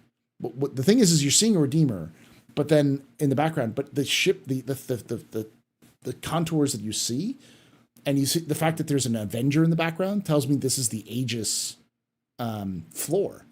Yes, and so on the right hand side, that is a Redeemer hull, because And that's nothing the else hull. in the Aegis With lineup has that weird whale tail. bulge. Yeah. Yeah. Yeah. And I there's think that little it's on the RCS thruster. That's not an alien bottom ship. left of that scene is looks like the Avenger Yeah. wingtip. Which tells it it's an Aegis day. That means it's on the Aegis day floor. It's on the Aegis floor. So it's not an alien I maintain it's a Redeemer of some description. Why would they show the Redeemer? Maybe they bring out a variant. I have no idea. Who knows? Yeah. I'd love it to be the case, but It needs a variant. That's one of those ships that's like it's so unique and weird that it needs an update and or like a variant. I don't see it because I know there's different posters that go around like that are not from that manufacturer. Like I've been on the different floors and there's posters on the walls like for Argo and stuff. And it was like Origin. But if you look at the left hand side, that is definitely you can see the Aegis symbol on it, and you can see the wings. That's an Avenger. So like they wouldn't put two ships of two different manufacturers on the same floor unless it was a BIS day and the Avenger didn't win the BIS. So that's why it's a little weird. And the Avenger's not a best in show ship, so Sorry, you're saying the ship on the right is an Avenger, the big white thing, isn't it? Yeah, okay, that right. white On the thing left-hand side of the picture, freeze frame, you can see the profile of the back of an Avenger. On the right-hand side of the freeze frame, you can see the hull shape language of a Redeemer, including its whale tail. In the background of the video, you can see the poster of a Redeemer. Yeah, now I see the tail. Okay, now I'm with you. I couldn't see it before, but now I think the poster is just happens to be there that it's also a Redeemer. I don't think it's intended as that kind of thing. So happy accident. Yeah. Yeah. So I think that's where the confusion gets in because it's like, that's a poster in the background. It's like, no. The ship hull that you see there is also a Redeemer. So all right, let's move on because we're several. But then when you go to the next. Yeah, the next stage is like the next frame is in the Saulian. It is a blink and you miss it moment. That's all. Yeah. So we're discussing. I've just realized 3 frames. Yeah, I've actually just realized now I see that. Yeah, that's a poster on the wall. It's got the markings from the actual sail. That's the circle. And now I can see it. Yeah, okay, now I'm with you. That's not a Saulian at all. Yeah, that's just a different. And the closed But- caption says, as it close Yeah. onto it, plus and a few new surprises, which is why people and then I it think. goes Yeah. into Brazilian. Yeah. Mm. So. Okay. All right. Yeah. Man, I'm excited if that's the case. All right. That would explain the $5 increase for the Redeemer as It well. would. If you think It about would it. increase. It would explain why the Redeemer is going up in price. Is that they may have a some sort of variant, like because it makes no Variant sense or otherwise. modules or stuff. Yeah. Mm. All right. So there's 2 questions here, which are going to combine into one. Regarding the gold platinum tickets from the recent F8C event, do you have thoughts on what we would change or what you'd want to see them to do that with it within the future? In-game, Good question. use that for in-game acquisitions, more in-game acquisitions. So unique in-game skins or unique in-game equipment or even ships that you can get with those sorts of things. They should make it like Hunt Showdown. Like, Yeah. so once you've got the trophy, like, you know what the platinum tickets were like? They should do that, but they should make it so it's like, I don't know how to do it, like a lesser prize, but just more frequently. So the whole server is essentially playing like Hunt Showdown. It would be nuts. Yeah, You that'd be know? great. And over time, eventually everyone would get it anyway, so it would just dissipate over time to no one gave a shit eventually. And Yeah. everyone could buy it. I would have still preferred had they kept the F8C Same. Same. as But- when you complete Squadron, that you get access to it. And it sounds like it's going to be the same thing with the And I'd rather F8A the as F8 well. I'd rather the F7A. Yeah, it's my Would it be thing's the going on same? again. Hold on, we're back. Oh, My thing's been dying. But yeah, no, that's actually the next question: is will they sell the F7 Mark II? No, they're giving it away to everyone for free. Get it here first. Exclusive, and if they don't, you can ride in the streets. No, I'm just kidding. Almost I certainly. would- Yeah. They would definitely sell it. I would really like it to be a reward for after Squadron 42. Mm. So I'd love the UAE ships to be the rewards after Squadron 42. I'd have loved the platinum thing to have been, get access to the Scythe. Rather than the F8. It'd kill that grey market, wouldn't it, in a heartbeat? It would have killed the. It would have What's it up killed to? the $4,000 market. now for that Yeah. thing? And- Ugh. And no, it's not because I want a Scythe. Because He's I've got 2 of them. So They're mine, it's not boys. because I get them in the will. You're not getting either of them. They're mine. So, but I would have preferred that to be the kind of Yeah. giveaway for the platinum Well, tickets because And I think Al was saying like it wouldn't necessarily mean you get it for free. It just means you have the Yeah. rep gate to buy it. He means like Yeah, in you game. You would get it for you get free access in to it. game. You wouldn't have to pay for it like with cash. It's the same. So, You're still getting that with the F8, and you're still going to get that with the F7A as well. So just remember Yeah. that when they put the F7A up for bajillion dollars or whatever it's going to be, I think it'll be less than the F8, but I think we could all agree it's going to be It'll- what, $200 maybe, well, what's the Super Hornet right now? Because they 185, and it's going to 190. so it's going It's to be going 185. from 180. So it's going to be 180. It's going to be 185. No. That's what it'll be. You reckon it's $5 cheaper? Yes, I think they're going to keep the Super Hornet higher because they're going to make it. My guess is it's the F7C Mark II, and it's just going to be the base variant. You do know that F7A upgrade kit that was dropped years ago can actually be applied to the Super Hornet though. Yes.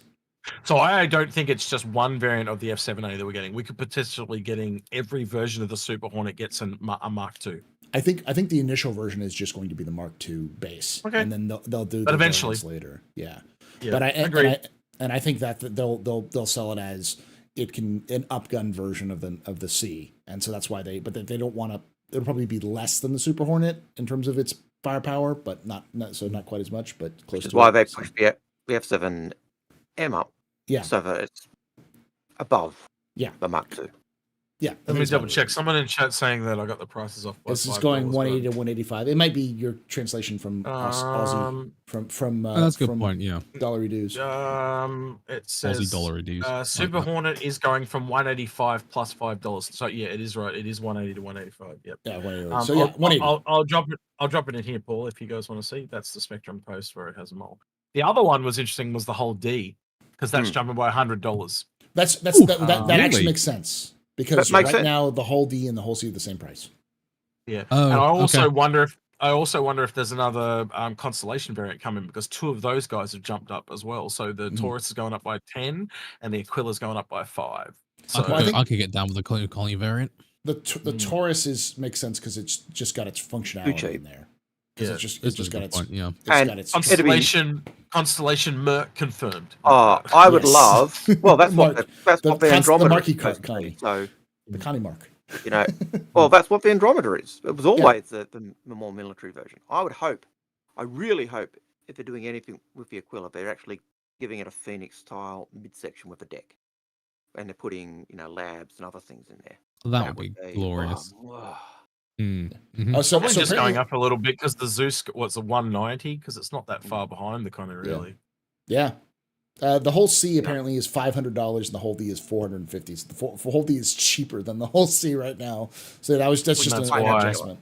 Yeah. All right. Let's see. Does CIG make whole limited ships? Does CIG make whole limited ships normal ships so we can CCU to them like the Pioneer? No. Whole limited ships, they do not let you buy CCUs, I think. So I really hope they do that eventually with the Pioneer. Yeah. I really do. Because it breaks their own rules. Ships under $1,000 are meant to be CCUable, and it's just they've never ever had a CCU for the Pioneer. It's the only one that's never had one. Even like the Phoenix had them at one point, but it's just never ever had a CCU. How do I know this? Because I would have had one in a heartbeat. Okay, I'm going through some of these real quickly because we've got to wrap this up real quick. Two questions here from Half Orston, or one question because I think it's just asked twice. Why does the 600i getting so much love and exclusive paints? I'd love to see some 400i love for once. 400i's got plenty of exclusive paints. Yeah, there's a lot. Yeah, I think it's 400i is just newer, so it ended up being in part of that sort of release cycle where they were doing more paints alongside of the releases, and it had the materials already applied to it, so it would work easier with their pipeline. Rework as well. Yeah, the 600i I'm sorry. being older. Half Torsen. I said Half Horston. Half Torsen. I ruined his name. And I think the why it's got a skin coming is because didn't the 600i make it as one of the 4? Yep. Yeah. Yes, one of the 4. So it's getting a better that's what he's saying, Agrid. Like it's won like 4 of them now. Yeah. Well, out of all the ships in the game, it's So got is the more Carrack. best in shows than any. Yeah. It's got more than the Carrack now. I know, but the Carrack's got like 2 or 3, and the Carrack's got 2, and I think the 600i's got 3. Yeah. And it blows my mind because the 600i is a piece of crap. Well, it's because it's getting a rework. Next year we got to get that out there. Like how people downvoted the Carrack, we now got to downvote the 600i because it's actually now got more. The bourgeoisie luxury ship, the bougie ship, the bougie yacht. We need the the 600i 890 jump. Now they won't do the Pioneer because it's not in game, so that's not going to get one yet. The 890 jump, Paul's bar needs to get a skin. Old Man Hurston's 890 jump with Paul's bar needs a skin. Come on. I still can't understand how the Cutter did not win that vote. Most popular ship ever sold, and it still didn't win. It just shows you that only the hardcore type of fans vote for that stuff. Because, what was it? The highest vote we've ever seen, and it wasn't even into the 100,000 range. Yeah, that's a good point. You know what I mean? Like we're meant to have 4 million accounts, but let's we're only keep in rolling. 100,000. Let's keep rolling because I still have 7 questions, and I'm going to try to get some of these through this. Do you think the BMM is going to get a complete rework, given the info we have now? No, I don't think it's going to have a complete rework. Yeah, but it's definitely going. They're definitely going to pick. They're going to need to take some time to relearn its design language and to pick up where the team left off, and that's going to take some serious time and learning because you're going to pick up other people's artwork effectively. But what it does mean, or hopefully, is we'll get some more Banu ships as they learn that design language. That would be nice. Yeah, I would be very into some more Banu ships. Almost certainly, when that team who picks up the BMM goes, they're going to be assigned to other ships after that. They'll go off to do other Banu concepts or something like that. Yeah, you'll probably find that they end up doing a Banu smaller ship first to try and get that design language down before they then dive into the Banu merchant. Yeah, they'll train themselves on a smaller vessel and then go into the Banu merchantman. Like a Banu snub or something like that. Yeah. Our Banu medium ship. For years. we've Yeah. been saying for years there's clearly 2 more shop ships there, one with 2 stores and one with 1. So Yeah. yeah. Yeah. All right. Nova42 asks, if we get another consolidated Outland ship, do you think they'll follow the design language of the Mustang or the Nomad? It'll follow whatever the CNOU consolidated Outland ships. Their design language is they don't have a design language. Like I like that. Eeny, like meeny, miny, Cybertruck. yeah, they have the Mhm. Cybertruck, but then they also have the Mustang and they also have the Pioneer. It's like none of these things are similar. Like they have no similar design language at all. So Which company can we steal from? yeah, Pretty it's- much. Like you look at the Mustang. The Mustang's clamp for its container, Mhm. Mustang Alpha's clamp for its container, is ripped off the Aurora. Yeah. It's exactly the same as the Aurora. It's a rip-off. Consolidated Outland are a bunch of thieves. Silas is a scumbag. He is kind of. Guess which company I hate? Don't hold back. Gee. Don't hold back. No, Red no, I'm Toast not. Airfield. I'm not. And Consolidated Outland are also, competitors. And the bastard has a Zeus, an original Zeus. Who do you hate more, Consolidated Outland or Crusader? I don't think any of us hate Crusader. We're just sad about Crusader because That's they right. like they had it. bastardization of the law. Yeah. It's a sad panda meme there, but I can't quite put it together. We're not mad. We're disappointed. We're disappointed at the That's Crusader. That not like. Consolidated Outland, on the other hand, well, that's hate. All That's right. a strong word. Midnight Black SC asks, does the C2 seem undercrewed to you? 2 people does not seem like enough when you have a pilot seat, 2 turrets, and engineering. That's Actually. What, and you that's- mean it sounds too good to be true? Yeah, because you're probably gonna have more work to do than you have people. That's its kind of trade off. The freelancer will be a 2 or 3 person ship, and probably I think the more we see of how multi-crew gameplay works, the freelancer's a 4 person ship. As much as people are like, well, you don't really need 4 people. Like, yeah, you do. You need someone to do the maintenance and engineering. You need somebody you're doing the guns and then maybe even managing the power systems. That's 4 people. Like, I'm a bit different. I think that's going to get reworked to be 3 people personally. maybe 3. But we'll But see. I think 4 people makes sense in the sense of like that also differentiates it from the spirit. We have enough people to kind of deal with it. So, all right, yeah, like the Connie has. So if it was as big as a Connie, I'd like 4. But if it's staying the same size, then I'd like it to stay in that same ballpark as the other medium ships in terms of crew. So 2 to 3. But that's just, yeah. Okay, so we've got 3 big questions. I kind of wanted to get through all of the smaller ones. Do you think once Pyro comes out, they might begin work on the Liberator? God, how many times has this been asked now, Agrid? I think this is like the 5th time me and Agrid have answered this in the last couple of weeks. It's at least the 3rd I have. I don't know if it comes up When in they your start- streams a lot, Loken, but Hasn't actually, no, funnily enough. When you start seeing Anvil concept ships, you'll know they're gearing up to work on more like a group. Again, like how they're working on the group of RSI. They have a Crucible and the Liberator. That's all they've got. They kind of probably need 1 or 2 more to start working on a family. So when maybe, they have maybe when you see when they have an Anvil medium ship and that Anvil Corvette in concept, that's when we'll start seeing that being worked on. Yeah. So So wait to see a few more concepts. Basically, I think the Liberator's been pushed back because of the whole idea of the RSI family. yeah. That makes sense. Yeah. All right, we got the last 2 questions. Northern Trooper asks, today they have over 200 ships, vehicles, whether they're in backlog or in game. What do you think could be the limit of ships to be in game once the development of Star Citizen is complete and Star Citizen's fully released? Will it be a perpetual pipeline of ships with no limit of ships? Yeah. Yeah. Yep. Yeah. Unlimited ships. Those So- as many as they can sell. Loken and I both come from the Mech Warrior community, and Mech Warrior Online is still selling ships or still selling mechs to this day.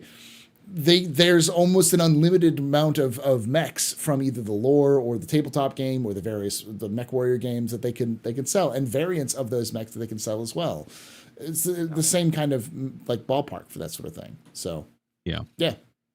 I think so. And also, let's be honest, I would also add that the game we have today, we don't know what the game will look like in 10 years' time. You know, there may be an entirely different gameplay loop that didn't exist today that will be needed to be serviced by a new line of ships. So, you know, it's perfectly plausible. And they've talked about direct competitors as well, using the Prospector as an example. Yep. So, and if you look at other MMO games you've played, how many MMOs have had new character classes added? Or races. Gone on? You know. Or races. Yeah. WoW, that's true. Lotro, Evercrack, you name a game, I'm almost guarantee you'll find as the patches come out, there's been new classes and new races. Example is crafting ships. There was no such thing as a crafting ship. Now suddenly we have a bunch of crafting ships because of how they designed base building. So, all right. Well, the last question is from Midnight Black SC, who asks, if GTA 6 gets a date close to whatever CIG is targeting for Squadron, do you think they'll move it away from that release? They aren't getting anywhere near the same kind of game, but I feel like GTA will just suck up the oxygen out of the room for a while. Yeah, I would if it were me. I would 100% move my game. I do Baldur's Gate. I 100% believe. Yeah, they either need to release it earlier before GTA 6 or like a year afterwards. I believe that CIG is confident that they are going to release Squadron 42 in 2024. And I think what's going to happen is they're going to get within 6 months of their release date target. They're going to sit there and go, we need more time. We need more time for polish. We need more things. We could be this better. We need to get this done. And they'll go, cool, we'll push it 3 to 6 months. And so I think the reality is that Squadron 42 is not a 2024 release. It's a 2024 release that's going to be delayed to a 2025, which is why I'm glad they didn't announce the release date at Citizen Con. So I think irrespective, like Grand Theft Auto 6, just as using the question here, there are a few games on the landscape which are landmark games. They only come out once in a very blue moon, and they will absolutely dominate the game space, no matter what genre you come from, because it will just encompass everybody. You kind of had that with Starfield, and the reason why Baldur's Gate pushed their date forward by a month to make sure they didn't get dominated by Starfield, because a big Bethesda release doesn't come around every day. GTA 6 is another one of those. You can't compete with it. Yeah. It's a cultural game. They are different games though. You've got that open sandbox and you've got the story. But like marketing, like no one will know that Squadron 42 exists because GTA is like going to choke everyone's like ads for months. And like example, Hafterson says, and that's what Titanfall 2 did. EA intentionally released Titanfall 2 right before a major release of Call of Duty as a speed bump, because they were hoping that people would buy Titanfall 2 and not Call of Duty. And they didn't do that. They kind of did, but they did it as a sacrificial lamb. And as a result, Titanfall 2 is an obscure game that only crazy people like me are like really like, because, and people go like, well, I don't even remember what that game is. It's like, yeah, because it was released a week before Infinite Warfare and a week after Battlefield 1. Had a resurgence lately though, because they fixed that update that fixed all the hacks and stuff. Exactly. My nephews looked at Star Citizen and went, "That's just like Titanfall." Yeah. In terms of it's got some what you can do, and I can see that. That's actually why they said, "Oh, I want to play this." My niece, on the other hand, went, "Oh, this is awesome. Yeah, I'll play this." Yeah. She just saw Star Citizen and went, "Yeah, I want to play this." The nephews went, "Oh, this is like Titanfall." Yeah. What you really need for Star Citizen, because Star Citizen is very, very odd. It's one of these games where we know in our microcosm of the level of hype, the scope, the scale, the money being poured into it. But the greater gaming community, the average Joe Schmoes, the guys who like play League or play Dota, they don't really know about Star Citizen. What you need is SC to be released in one of those drought periods where there's nothing else going on, so it gets all the limelight. And I think it's the same thing for Squadron. I think it's the same with Squadron. You need that. You need that, and that's why I say a summer release for Squadron would be perfect. Releasing it in June or July, right after Invictus, it would dominate the gaming market for that entire summer. they would have the data on that too, because they'd be Yeah. able to look at the numbers of when people were playing, kind of like what happened with Pez. Yeah.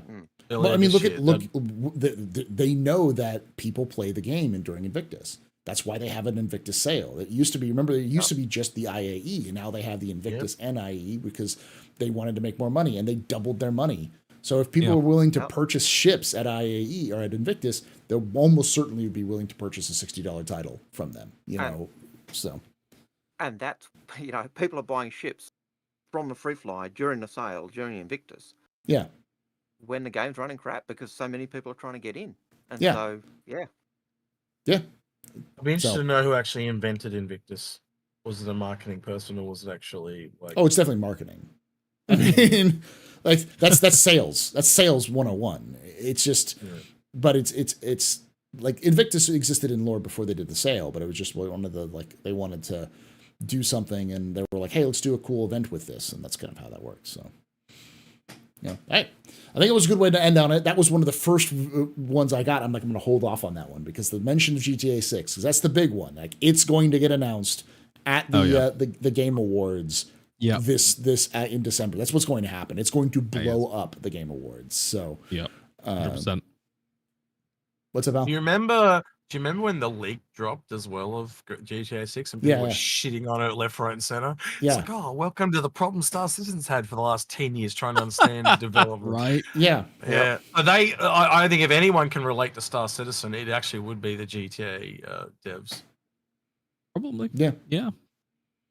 And the difference is that the GTA devs actually, have a basis to work on. They had an engine they could use. They didn't have to build one from scratch. They had a pre-established studio architecture and culture to work with as well. Yeah. But hey, that's just, people don't want to see that when they talk about Star Citizen. No, that's far too convenient. Makes far too much sense. You promised, Paul, we'd talk about the Church of the Endeavor. Okay. And the Cult of the Crucible. We will do this very quickly because Loken has sleep and I have food that I need that's waiting for me. So those of you who don't know, we've talked about this in the past from the Inforunners. You'll hear us talk about the Cult of the Endeavor. The reason why we talk about the Cult of the Endeavor is because the Endeavor is the ship. If you're buying big ships, buy the Endeavor because it's $250 for the base. $350. $350. Still at its original concept price. It's still at its original concept price, and we don't know the size, but it's almost certainly going to get bigger. Because remember when we talked about how the Caterpillar was tiny originally and it got bigger? The Endeavor was about the same size as a Starfarer. Oh, it's going to get bigger. It's going to get bigger. I think the minimum we've worked out, and I worked it out with Grim from Star Jump, is at like 420, and it basically puts it almost on par with the Kraken. Or it was at the Javelin. Javelin, yeah. And if you look at the pad sizes on the Kraken, the 4 size 2 pads, that one's for the fighters, they're smaller than the 2. So the 2 size 3 pads on the long side, that's the size of the Endeavor's hangar. You're backwards, Agrid. So the 2 on the main pad are That's 2 what medium. I just said. I corrected myself. Oh, sorry. Yeah. So the 2 large ones on the Kraken, the ones that are for cutlasses. Yeah. That's the size of the Endeavor's hangar. Because it has to have 2 Cutlass Reds. It's supposed to be able to handle 2 Cutlass Reds. Javelin's 480, and the minimum the Endeavor can be is 420. So there's only a 60-meter difference. And the Javelin's $1,000. No, the Javelin's $2,500. $2,500. This. No. It's now 3,000. The Javelin is now 3,000. It went up to $3,000. Jeez. So we're looking at a ship that's going to be about the same size as a $3,000 ship. It is going to be massive. $300. You can get it for $350. I think I need one of these. This is the reason why we call ourselves the Cult of the Endeavor, because it's like we look at all of these statistics and we're like, and we go, why is nobody talking about this? I feel like I'm in a cult. I'm gonna be real with you, gentlemen. I'm gonna be real with you. I thought that the Banu Merchantman cult was a thing. Now it's my gateway. I'm gonna join the Cult of the Endeavor, my lords, ladies and gents. Jeez, that's a deal. And we'll be honest. Every sale, every year, we expect it's going to go up. Yeah. I was surprised when I saw that list of ships that are going up, that the Endeavour was not on there. Yeah. Every And, year it surprised me. And the And reason why that we say, CC, go the ahead. CCU we always recommend, and Loken, you can do this as well. And it costs you $10. Gemini to Endeavour is $10 for that CCU, and then all you do is just sit on it and wait. Yeah. I think I And- might And, do and that. if you decide you don't want the Endeavour, you don't bother. You know. Yeah. I think I might And- do that. That's a Yeah. solid And choice there, lad. we usually say get the base. Don't worry about the modules that's what I was because gonna say. most of the modules are below. yeah, like the $250. fighters. So Yeah. even if you multiply the module cost by 3, 4, 5 times, most of the modules are still $150, even after increasing the price 5 times. It's Don't bother play. because you'll be able to buy them in game just like fighters. Like they'll be super cheap. So, like, Yeah, that's it. and I think I was the first person to point this out because I said that thing's going to be as big as a Bengal when it comes Yeah, when you did. it's fully modular. And then we started doing the actual look into it. And we're like, holy shit, yeah, it is. So, it's and because it is one of those ships that is the end game ship, it does everything in game. Like anything you can do, it will do in game. So. No matter how much you believe us, just look at Jean Crew when he talks about the thing, He actually likes it. and he likes it, but like he just gets this look of despair on his face because he knows because he just knows how much work is is involved in that shit. Yeah. So what did he tell you? Did he tell you he likes the Endeavour? Did he? Did He says talk to he's him looking about it? forward to working on it because it's like the culmination challenge. of all of the things that Star Citizen. Yeah, can't believe him anymore because Space Tomato told us he's a troll, so he's just trolling. I You can't could believe be. anything John Cruz says anymore. That's what I that's the could- plan. That's the idea. I could see it because it's a challenge ship. It's a ship that pulls all the tech and all the learning they've done and combines it, and so it's that culmination of everything they've been doing. So yeah, I could see it as a ship that they want to do, but it's also a nightmare ship because of what it can do. Yeah. And what Yeah. they need to do with it. And I think that, and as for the Crucible, the reason why that's a close second is that it's the other ship like the Endeavour that was in the old metrics, right? Where the Endeavour has definitely increased in size. This thing looks like a large ship, but it's got capital components. It's a little bit similar to the Reclaimer. Like the Reclaimer is fairly large, but it's actually technically small for a capital. Again, it was designed to hold the Hornet, and the Hornet's grown in size.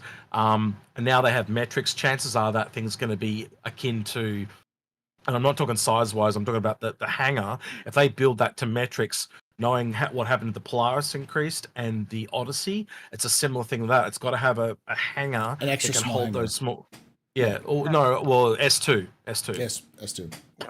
And I think when you look at the current Scarab size, it can take 6 Nova tanks.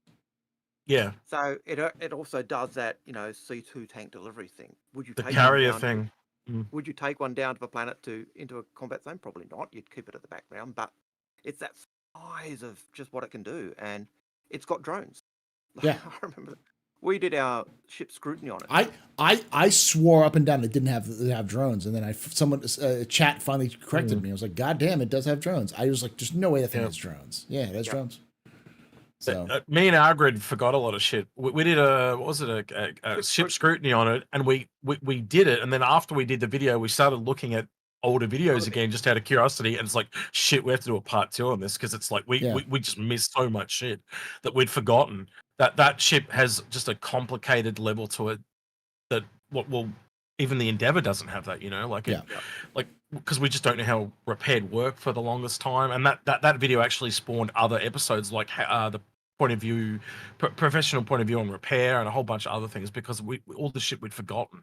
And believe it or not, repair actually leads into base building as well. Yeah. If you think about how you 3D print the wing back in a Crucible, that's the same thing as 3D printing the buildings and stuff. So it's the same tech. almost certainly the Crucible is a crafting ship. It's gone from being a repair ship to being a crafting ship. Is what it is. Yep, absolutely. It falls under that wing. Yeah. And it's going to get bigger, so it's going to get more expensive, but it's still at its original. So, yeah. Shipbuilding Crucible confirmed by Paul Shelley. You if could it doesn't be happen, it's his fault. It's his fault. He did it, not me. It's fault. I didn't think CIG was going to let us build ships, and then John then Top Happy were just casual, like, yeah, you can build ships. It was like now the Crucible is almost certainly a shipbuilding ship. If you have the right materials. It's a ship. originally going to be repairing Idrises and Javelins and cap Yeah. ships. You know, that's Yeah. what it was built for. That's its goal. But it could also repair everything underneath it. So it's definitely put its value up at the very least. Yeah. So again, being at 350, I think like we always used to put the Crucible behind the Endeavor, but I it probably still is behind the Endeavor, but I definitely think with the base building stuff and the crafting, the Endeavor is it's gone also up. going to have those construction abilities because they kind of mentioned that. So. But yeah, the difference is the other thing I'll say, because there's some people in chat saying like these seems like you're getting people to buy huge ships that'll just sit in their hangar most of the time. We're not saying buy these ships. We're not saying, because we said at the very beginning, buying a starter ship, buy a starter ship, and don't buy anything else. You're fine. What we're saying is, if you want a ship that's going to increase in dramatic value, the Endeavor is one of those ships that nobody realizes is going to grow into an enormous ship. That if you get it at the value it is right now, you will find value in that ship much beyond its current state. Just because evidence for that is Brandon Merchman and what happened. The whole sea didn't get an update since 2013, and then that thing went up $150. The Endeavor's even like as old as those, but it's also got to physically grow a lot as well. So it's the one, and all the different gameplay it has as well. That's just the thing. Like we talk about modularity, right? And people go like they are some of the best ships in the game. That is more modular than anything. It is. That's like a Swiss Army knife. Yeah, it's like a Swiss Army knife that has Swiss Army knives. Like it's insane. I like that. And if you're in a group or you've got any large ships, and you want to be self-sufficient, then the Crucible's another one. And again, the fact that they're both still at their original concept price, and they've got to grow, and they've got so much gameplay in them. If you're looking at a bigger ship and you're looking for a ship that's going to have versatility and other things, then man, Paul, I think we should over the Australian summer after AOE. I think we should actually do a lore video on it, because there's a lot of things in that ship too, like science. So much science shit to come down the line. The only other ship is the Sen, and then there's agriculture as well. That's a whole nother line that they've never ever talked about. And again, you can see how agriculture also leads into farming, and it also leads into the raising of animals and hunting of animals. Like you can just see that is the ship that has just tipped the hat to all this shit that's ready to come that they've never ever talked about. Be really good lore. I don't know if there's lore on it, that'd be a really good one to do. There is, and me and Agro will come do it with you just for clicks. So Der Brommel is saying, unless you plan on selling the ship, what's the benefit if you're getting a ship cheap? Is that going to be more? That is going to be more expensive, though. It's the utility. It's the utility of what that ship has and is going to be capable of doing. The gameplay that it's got, you could technically also jump off onto another ship if it goes that way. But again, that's a huge gamble. But there are many benefits. Again, it's like, well, I buy it for $5 and it turns out being worth $50. That's a huge saving, and I'm not saying that's exactly what's going to happen. But again, that's a 300 like the Banner Merchman. It was a $250 ship, and now it looks like it's going to be almost $1,000. The Endeavor's $350, and as we said, it looks like it's 60 meters shorter than a Javelin. Yeah, that clearly puts it over $1,000. Yeah, and then you look at the modularity that you get with it. So the Super Collider it was originally the idea was that you'd be able to use that to overclock components, so you'd actually be able to use it to make your components function better. Another. Sorry, someone in chat just pointed out something really good. So there are going to be other people that eventually turn up that want to buy Endeavors, and you got yours at $350. You could sell them off to other people. I know that's grey market talk, but it's more grey market. Could. Yeah. And the other thing that comes into what we often say about sell your fighters, and why we say buy big if you're interested in that, is because to buy that shipping game is going to be going that super carrier route in terms of price. So the in price purchase of that ship is going to be exorbitant as well. So yeah, and the point being is that its price is under what it's currently valued and what it's currently going to be able to do. And the other thing we look at as well is, will you be able to get that ship in game easier? And the answer is probably not. It's one of those ships that's going to be so big that it's probably going to be difficult to find in game in high numbers. So it might be worth you picking up for a incredibly low price compared to what it's valued as for what you want to do. With the caveat is, you don't have to buy it You just No. have to buy you could still buy it in game if you wanted to, and you don't have to worry about this at all. But if you've already invested $1,000 into Star Oh, Citizen and with a bunch of other ships, you could easily consolidate that into an Endeavor and still get a lot of the And the other functionality thing, out of it. You don't have to invest $350 either. It's just No. $10. As $10. we said. You can just get a $10 CCU, and that's it. It's $10, and if you want to use it, you can. and then And you can use that. CCU chain, and possibly even get Yeah. more discounts if you buy Warbond CCUs down the track. So, Yeah. yeah, and, All right. and they'll be available in IAE. Oh, someone's complaining we're talking too much, Ogre. Jesus, what the... Oh, Anyway, No, unknown no, it's Guardians. late. Man. It's late. Yeah, we I need know, to I know. wrap it up. Thank you, Loken. Yeah. Thank you, Execute. Thank you, Algrid, for joining us today. If you want to hear all of us talk, we'll be over at the Inforunners, youtube.com/the Inforunners, all throughout IAE. We'll be talking about more detailed breakdowns of every ship in IAE, of what's on the floor, the new ships, buyer's guides, you name it, we'll probably have it, and we'll be doing a video. Paul Shelley every day. Redeemer. Yeah, Paul Shelley Redeemer. Yeah. Yeah, That's what so- they need. It better be the Shelley variant of the Redeemer. That's all I'm saying. That's what it better be, Loken. Yeah. But I mean, like Absolutely. the last stuff we talked about, the Cult of the Endeavor and the Crucible, that's stuff that we think about and look at all Yeah. the time. That's what we kind of do. We were the first people who came up with the idea of like looking at the size of systems, being like, you don't realize how big systems are going to be. yeah, we're a spot for Stanton. Yeah. People say Stanton's big, but We coined the phrase CCU chain. That came from us. Mm. That wasn't a thing that was made up. We called it that, and it stuck, and it's now community wide. But Yeah. So like, there's a lot of stuff that we do. If you want these sorts of insights, if you want to kind of hang out and talk like we were just talking, join us. Inforunners, and of course, if you enjoyed this and you want to watch, because like next week I'll have two new members on, and then kind of at the post IAE special, I'll have some more folks on to talk more about maybe Jax and the other fun stuff. You should be checking us out live on Saturdays at 3 p.m. Pacific, 6 p.m. Eastern. We'd love to have you come out live. And twitch.tv/TheAstroPub, youtube.com/TheAstroPubLive. So what about Loken? Hit Loken before he leaves. Loken, where plug away, Loken. Where can they find you? Plug away. So, once again, thank you so much for having me on the captain's table again. It's been a pleasure, as well as basically doing an impromptu Inforunners episode here. That's how these We're on work. this Get that man a straw. Jesus. But yeah, no, you can find me on Twitch. I stream 5 days a week, Monday through Friday. It's at 2 p.m. EST. That's 7 p.m. GMT. Also, you can find me at youtube.com/LokenPlays. I do occasionally upload videos. I should do more, but anyway, that's where you can find me. And I'll be usually playing Star Citizen or looking at the latest games. Pretty much what I do. Yes. All right. Thank you all for joining us. And like I say every time, hope to see you someday in the black.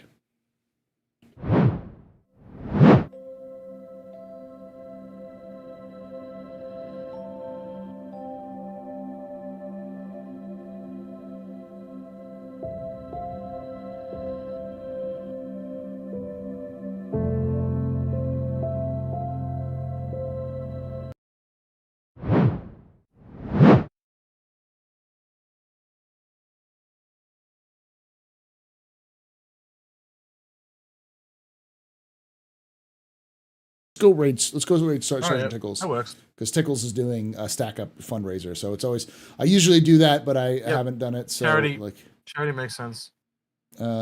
Tickles, charity stream. Go say hi to Tickles. Send some love. I guess I didn't think about You doing should 15 stack up times the math. I was income trying to at do some point, 5 times math. Yeah. We just did. He got $10,000. We know 15 math that was pretty well. Doctors Without Borders. That's right. Yeah, different. All right. Thank you all. Love your faces. Bye. bye, y'all. Bye.